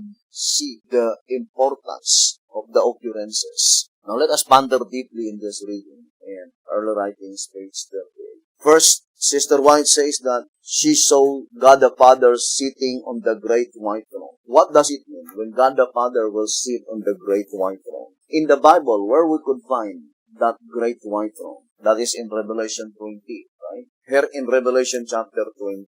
Let us read. Revelation chapter 20 on let us read the statement. Verse 11. And I saw a great white throne, and him that sat on it, from whose face the earth and the heaven fled away, and there was found no place for them. Revelation 20, verse 11. Now, what does it mean when God the Father will be sitting on the great white throne, brothers and sisters? The truth is that indicates that it is an executive judgment. It is a time by which the execution will be carried out. So, it was illustrated in that vision of the prophet, brothers and sisters. And I think it's found in track number 15. Let's read in track number 15. Track number 15, here how our God illustrated that when he will sit on the great white throne, indicates, it says here in track number 15, page 18. The third session, the one during the 1,000 years, is at the great white throne. And what judgment during the 1,000 years? That is executed judgment, brothers and sisters. So the significance that God the Father is sitting on the great white throne, indicating that supposed to be that is already the execution. And this is the vision of Sister White. Now, let us read again. It says, I saw four angels who had a work to do on the earth and were on their way to accomplish it. So it is concerning the four angels in Revelation chapter 7 having slaughter weapons in their hands. And these four angels, they are on their way to execute judgment. But Jesus was clothed with priestly garments, and he gazed in pity on the remnant. Then Jesus Christ raised his hands with a voice of deep pity cried, requesting God the Father, my blood, Father, my blood, my blood. Then according to the voice of inspiration, the pleading of Jesus Christ had been granted by God the Father. Then Jesus Christ immediately commanded the angel. It says, "Then I saw an angel with a commission from Jesus, swiftly flying to the four angels who had a work to do in the earth, and waving something up and down in his hand." What is the thing that the angel is waving up and down? That scroll. What is that scroll, brothers and sisters? Now then it says, who are they, the remnant? It says, the merciful eye of Jesus gazed on the remnant that were not sealed. Why is it that they are already called remnant in spite of the fact that they were not as yet sealed? Now, I would like to read to you here in 1SR 102. The definition of remnant is that which is left after the separation, removal, or destruction of a part. Let us read again, 1SR 102. The definition of remnant is that which is left after the separation, removal, or destruction of a part. Now, for sure, the vision in Earl Writings, page 38, it could not be destruction. They were not remnant after the destruction because at this time they were not as yet sealed. Now, that statement, remnant, must be applied only removal. Removal of what? Removal of the names of the wicked in the heavenly sanctuary in the Lamb's Book of Life. Plainly indicating in this study, brothers and sisters, that the first aspect of the judgment is bookwork, blotting out of names. That before the sealing of the 144,000 begins, all the names of the wicked in the heavenly sanctuary are already completely blotted out. So there are two aspects of the sealing. The sealing mentioned here is the sealing of the angel, the sealing angel. The most important part is first the sealing message, the present truth under the seventh seal. Because once your name will be blotted out in the Lamb's Book of Life in the heavenly sanctuary. Why is it that your names have been blotted out? Because you rejected the present truth. The only way that you can receive the seal, the sealing angel, that is only the final seal, the seal of immortality. And who are they to be sealed by the sealing angel? Those names that remain in the Lamb's Book of Life. Why is it that their names remain? Because they received the present truth. Now ponder deeply, brothers and sisters. I would like to read again that statement in White House Recruiter, because it is closely connected with the beast study. And it is under the description of the leopard-like beast. Revelation 13, verse 8. We know that the leopard-like beast is from Revelation 13, verse 1 to 10. Look at verse 8. Under the description of the leopard-like beast, it says here, "And all that dwell upon the earth." Now, let me ask you the question. Does the earth mentioned here is symbolical or literal? Revelation 13 is a symbolical prophecy. If the sea in verse 1 is symbolical, then the earth in verse 8 must be symbolical. Let us always apply that statement. In track number 5, page 26. Symbolical or literal? Which? That is the question. Track number 5, page 26. Symbolical or literal? Which? Only when this question is rightly answered will we have the correct interpretation to unlock this great symbolical treasure house of truth. In page 41, "For if every term is not symbolical, how shall we differentiate those which are from those which are not? And how shall we know by which to define the truth?" Track number 5, page 41. Now, let us answer now the question. Revelation 13, is it symbolical or literal? If verse 1 is symbolical, then verse 8 must be symbolical. So the earth mentioned here must be symbolical earth. So the focal point of the leopard-like beast is the symbolical earth. Who will make the image of the beast? United States of America, right? We already read in the Great Controversy 445. It is the United States of America who will make or will form the image of the beast. And who is that beast? The leopard-like beast. And this is the statement in Revelation 13 verse 8. "And all that dwell upon the earth, all of them shall worship him." Who is the pronoun him? Satan, the devil, demon worship. "And all that dwell upon the earth shall worship him, whose names are not written in the book of life of the Lamb, slain from the foundation of the world." There are two classes of people that will not obtain salvation. Those people whose names had been blotted out in the Lamb's Book of Life, and those people whose names never been entered into the pages of the Lamb's Book of Life. brothers and sisters, according to the voice of inspiration. There are people by whose names never been entered. I would like to read it here in 2SR page 160. The names of some who once appeared in it were blotted out, while the names of others were never entered between its pages. I would like to read again 2SR 116. The names of some who once appeared in it were blotted out, while the names of others were never entered between its pages. So there are two classes of people that will never obtain salvation. Those people, by which supposed to be, they have already chance to be a part of the saved ones, but they allowed themselves, by which their names will be blotted out. But there are people whose names never been entered in the Lamb's Book of Life. Now, I would like to read White House Recruiter on page 11. It says, White House Recruiter, page 11. What is of first and supreme importance to each, however, is to know for a surety that his name is written in the book. To have this most blessed assurance, one must first know what will keep one's name out of the book and what will put it in. That's it again. White House Recruiter, page 11.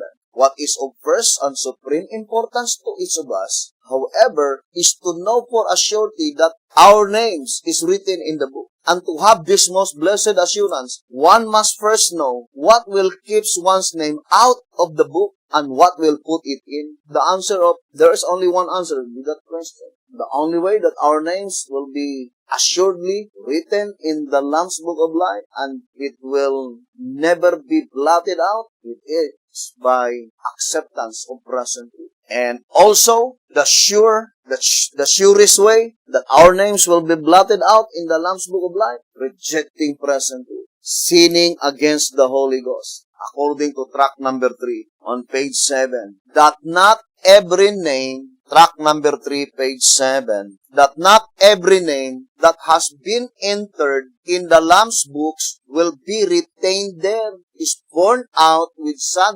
conclusiveness by the following scriptures. And the Lord said unto Moses, Whosoever hath sinned against me, him will I blot out of my book. Exodus 32:33. And if any man shall take away from the words of the book of this prophecy, God shall take away his part out of the book of life, and out of the holy city, and from the things which are written in this book. Revelation 22, verse 19. Track number 3, page 7. So in this reading, the shepherds had made it so plain, whose names to be blotted out in the Lamb's Book of Life. All of them who sinned against God. Those who committed sin against God, brothers and sisters. And that is rejecting present truth. Because rejecting present truth is a sin against the Holy Ghost. Let's read again to SR 198. The rejecting of light and present truth is the sin against the Holy Ghost. And whosoever speaketh a word against the Son of Man, it shall be forgiven him. But whosoever speaketh against the Holy Ghost, present truth, it shall not be forgiven him, neither in this world, neither in the world to come. Our attitude towards present truth would either make a tree good and his fruit good, or else make the tree corrupt and his fruit corrupt. For the tree is known by his fruit. Thus, present truth has the power to change the individual and to fit him for eternal life, which is the seal of the living God. So, rejection of present truth is sinning against the Holy Ghost. And if you sin the Holy Ghost, your name will be blotted out in the Lamb's Book of Life. And this is always the result, brothers and sisters. As far as the shepherd's rod is thus concerned, it says here, let us read 2SR page 104 and also 103. But in 104 it says, prejudice with dependence upon men, in confidence of having all the truth, and that there is need of none, has devoured more souls than any trap ever devised by the enemy of mankind. The class who accept the decisions of others without investigating for themselves and refuse to be interested in hearing and reasoning the scriptures have been deceived concerning present truth in every age. Had been deceived concerning present truth in every age. Consequently, therefore, the greatest danger of the people has not their listening to error, but rejecting present truth. Track number 3, page 10 and page 11. Consequently, the greatest danger of the people has not been their listening to error, but rather their rejecting present truth. Because the saints of God in all ages are sealed with present truth. And whatever that present truth is, that is the seal. 1 SR page 28. According to these scriptures, which are plainly stated, we must conclude that the saints of God are sealed with present truth in all ages. And whatever that present truth is, that is the seal. And that is why in page 29 it says, the 144,000 having this seal are also marked, sealed by the angel of Revelation 7, which is the same as the one of Ezekiel 9. In other words, it may be termed a double seal. 1 SR page 29. Now, think it thoroughly, brothers and sisters. When does the four winds, there is a divine command to hold the four winds. According to the voice of inspiration, it says, it is at the time of the sealing of the 144,000. We already read that statement. Track number 8, page 21. That the time that Jesus Christ gave a divine commission to the four angels to hold the four winds, that is in the time of the sealing of the 144,000. In the vision of early writings, page 38, at the time when Jesus Christ gave the divine commission to the four angels to hold the four winds, what is the term used by inspiration? It says, the remnant. Why is it that Jesus Christ pleaded to God the Father to hold the four winds? Because the remnant were not yet sealed. Who are they, the remnant? The 144,000. But why is it that they are called the remnant? We already read in 1 SR 102. What constitutes the remnant? 1 SR 102. And the definition of remnant is that they that are left after separation, removal, or destruction. But it could not be destruction because at that time, the 144,000 are not yet sealed. But they are called remnant. Why is it that they are called remnant? Because they are the only ones that remain in the Lamb's Book of Life concerning the living. Why is it that their names remain in the Lamb's Book of Life? Because they accept the present truth. And those people who rejected the present truth, their names had been blotted out in the Lamb's Book of Life. Therefore, when Jesus Christ commanded the man with the writer inkhorn to seal the 144,000, that is the final seal, because the 144,000 has a double seal. But who are they to be sealed by the man with the writer inkhorn? That's something in the hand of the angel waving something up and down that is containing the names of all who are sealed with present truth. And since they are sealed with present truth, they will be finally sealed with a seal of immortality by that sealing angel, brothers and sisters. But at that time, the first aspect of the judgment, which is the bookwork, already finished. And that is the reason that they are called the remnant. Now, I would like to read 1 TG. Here in 1 TG, number 6, page 38. 1 TG, number 6, page 38, it says, it is obvious that they escape the destruction of these sinners in the church. Isaiah 4 verse 3, and it shall come to pass that he that is left in Zion, and he that remaineth in Jerusalem, shall be called holy, even everyone that is written among the living in Jerusalem. And then it says, only the holy ones, those whose names are left written in the book. So it points out to the heavenly sanctuary. Only the holy ones, those whose names are left written in the book, escape the destruction that falls upon the wicked in the church. Only they constitute the remnant, the ones that are left.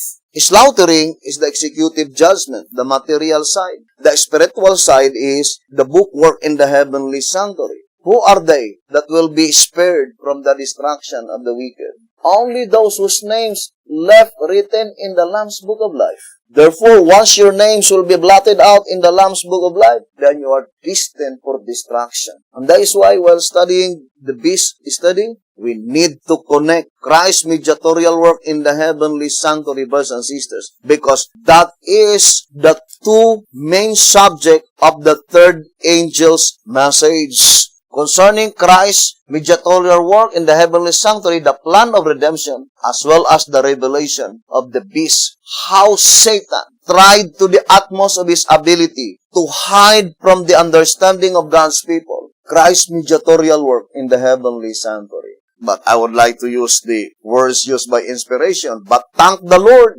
It says here in Consecrated Way to Christian Perfection on page 104. But that imposture is not to last forever. Thank the Lord. This great truth of the priesthood, ministry, and sanctuary of Christianity is not to be hid forever from the eyes of the church and the world. The mystery of iniquity arose, and so hid from the world the mystery of God, that all the world followed its wandering. Revelation 13 verse 3 and 4. But the day comes when the mystery of iniquity shall be exposed, and the mystery of God in its own truth and purity shall shine forth once more, never more to be hid, but to accomplish its great purpose and be completely finished. For it is written that in the days of the voice of the seventh angel, when he shall begin to sound, the mystery of God should be finished, as yet declared to his servants, the prophets. Revelation 10 verse 7. Thank God, brothers and sisters, according to this reading, because there is an appointed time by which the mystery of the plan of redemption will be completely unfolded, and the mystery of iniquity will be completely exposed. And I think it is the message of Revelation 18:1. It says here in 2SR page 231, I would like to read the reading. Thus the message of the third angel will be proclaimed as the time comes, for it is to be given with greatest power. The Lord will work through humble instruments, leading the minds of those who consecrate themselves to His service. The laborers will be qualified rather by the unction of His Spirit than by the training of literary institutions. Men of faith and prayer will be constrained to go forth with holy zeal, declaring the words which God gives them. The sins of Babylon will be laid open, the fearful result of enforcing the observance of the church by civil authority, the inroads of spiritualism, the stealthy but rapid progress of the papal power, all will be unmasked. All will be unmasked, meaning exposed, to SR page 231. And the only medium chosen by God to lighten the earth, meaning to guide the 144,000, to lighten their understanding with such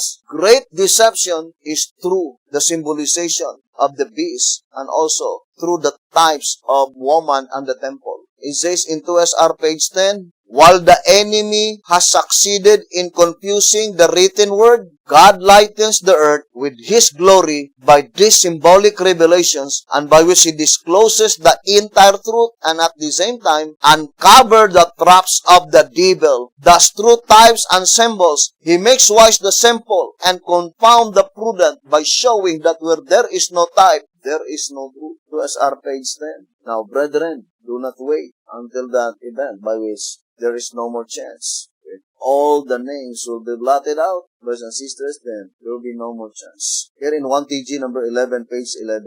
1TG 11, page 11. So only those who survive the judgment for the living in the house of God. This message, judgment for the living, brothers and sisters, according to the voice of the inspiration, it will only last for 6 months, brothers and sisters. Only for 6 months. And then, brothers and sisters, the sealing angel will then begin to seal the 144,000. Now, I would like to read the statement. So only those who survive the judgment for the living in the house of God. 1 Peter 4:17. Those whose names are not blotted out from the book. Who are they that can survive the judgment for the living? Only those whose names are not blotted out from the book will comprise the church, among whom are to be 144,000 sons of Jacob. It says, and when Michael stands up, then those whose names are left in the book will be delivered from the trouble such as never was. They are the remnant, the ones who escape alive from the judgment for the living in the house of God. Thus the antitypical temple is to be built as described in Ezekiel 40 to 43, and the cities are to be spread abroad. 1TG number 11 on page 11.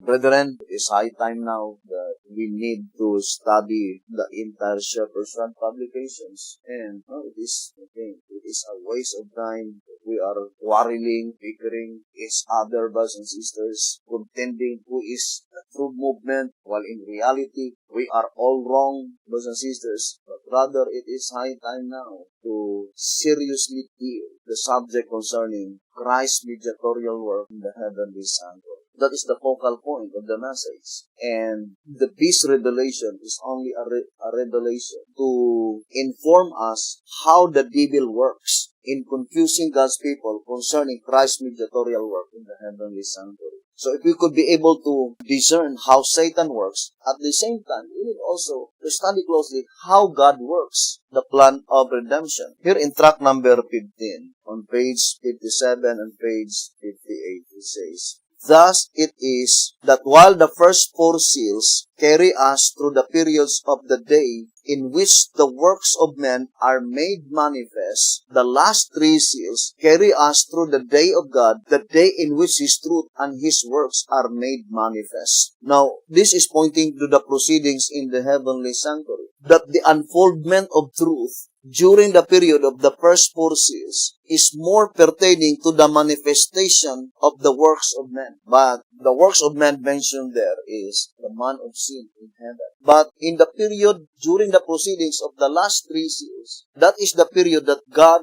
will reveal God's works. What is God's work? Christ's mediatorial work in the heavenly sanctuary. That is the plan of salvation. So that is the entire revelation of the third angel's message. The work of Satan, represented by different symbolization of the beast, but the absolute fact is that the last two beasts, universal beasts, the leopard-like and the scarlet color, is the scheme of the devil that he employed in the last generation of men to deceive even the very elect, the 144,000, if it were possible. According to 1 SR 214, yes, it is possible, very possible, that you will be deceived if you will not dwell on this symbolical prophecy and this typological prophecy and this parabolical prophecy. I would like to remind again, brothers and sisters, that this is the only medium, these three chosen medium given by God to us, that can defeat the enemy, which is the devil. You cannot defeat the enemy unless you will utilize these three chosen mediums given and bestowed by God unto us. Because God Himself knows that Satan is more powerful than we of ourselves, brothers and sisters. But the Word of God is even more powerful than Satan. It was declared, written words can be misconstrued, but symbols cannot, thus making it possible not only to the learned, but even to the unlearned, to immediately distinguish the difference between truth and error. 2 SR 288. So written words can be easily misconstrued, but symbols cannot. But typological truths cannot. Parabolical prophecy cannot. God knoweth beforehand that these three chosen medium employed by God, the devil has no advantage, brothers and sisters. He could gain no advantage. And the statement used by inspiration in 1 is our Pocket Edition, page 73, completely disarm the enemy of inspiration. So hoping, brothers and sisters, we will abide listening and viewing this program. And to repeat again, we need to study closely the leopard like this in all its symbolization. And let us distinctly separate the period of time by which that is the formation and the period of time by which that is the time that he is now assuming the period of the nondescript beast, first stage, and the period of the leopard-like beast itself. When the period of the leopard-like beast itself begins, the seven heads exist the same period of time. What does it mean? Meaning that the seven heads represent a religious system, a religious organization by which that seven heads, they were the pioneer. The statement exists the same period of time. Why? Because these seven heads, they are the one who created, who established that system, that ecclesiastical government. And what is the purpose? To be governed by the woman. Brothers and sisters, it is a mystery. There is a supernatural power, brothers and sisters. I remember the statement here on 2SR. Let me read to you. That there is a supernatural power. It says here. And 2SR on page 122. It says, 2SR 122, any so-called Christian organization handing out false doctrines under an appearance of virtue evidently is governed by the power of the woman. What is the power of the woman? For sure that it cometh from Satan. The power of the woman is the power of Satan. The power of the beast is the power of Satan. It is the dragon who gave them the power, right? In Revelation 13, verse 4, Revelation 13, verse 4, and they worship the dragon which gave power unto the beast. Who gave the power unto the beast? It is the dragon. Revelation 13, verse 4. The same with the woman. It is also the dragon. So all the Christian organization, by which handing out false doctrines under an appearance of virtue, that is the strongest evidence that in reality, there is a supernatural power that governed them, and that supernatural power is the same supernatural power that governed the woman in Revelation 17. So it is the great controversy between Christ and Satan, the power of Satan versus the power of God, brothers and sisters. And the only way that you could detect the power of Satan is by studying the written Word of God. Can you imagine this statement in 2SR 121? It says, millions with strong mental faculties, men who appear as giants among the inhabitants of the earth, have fallen helpless victims in her trap.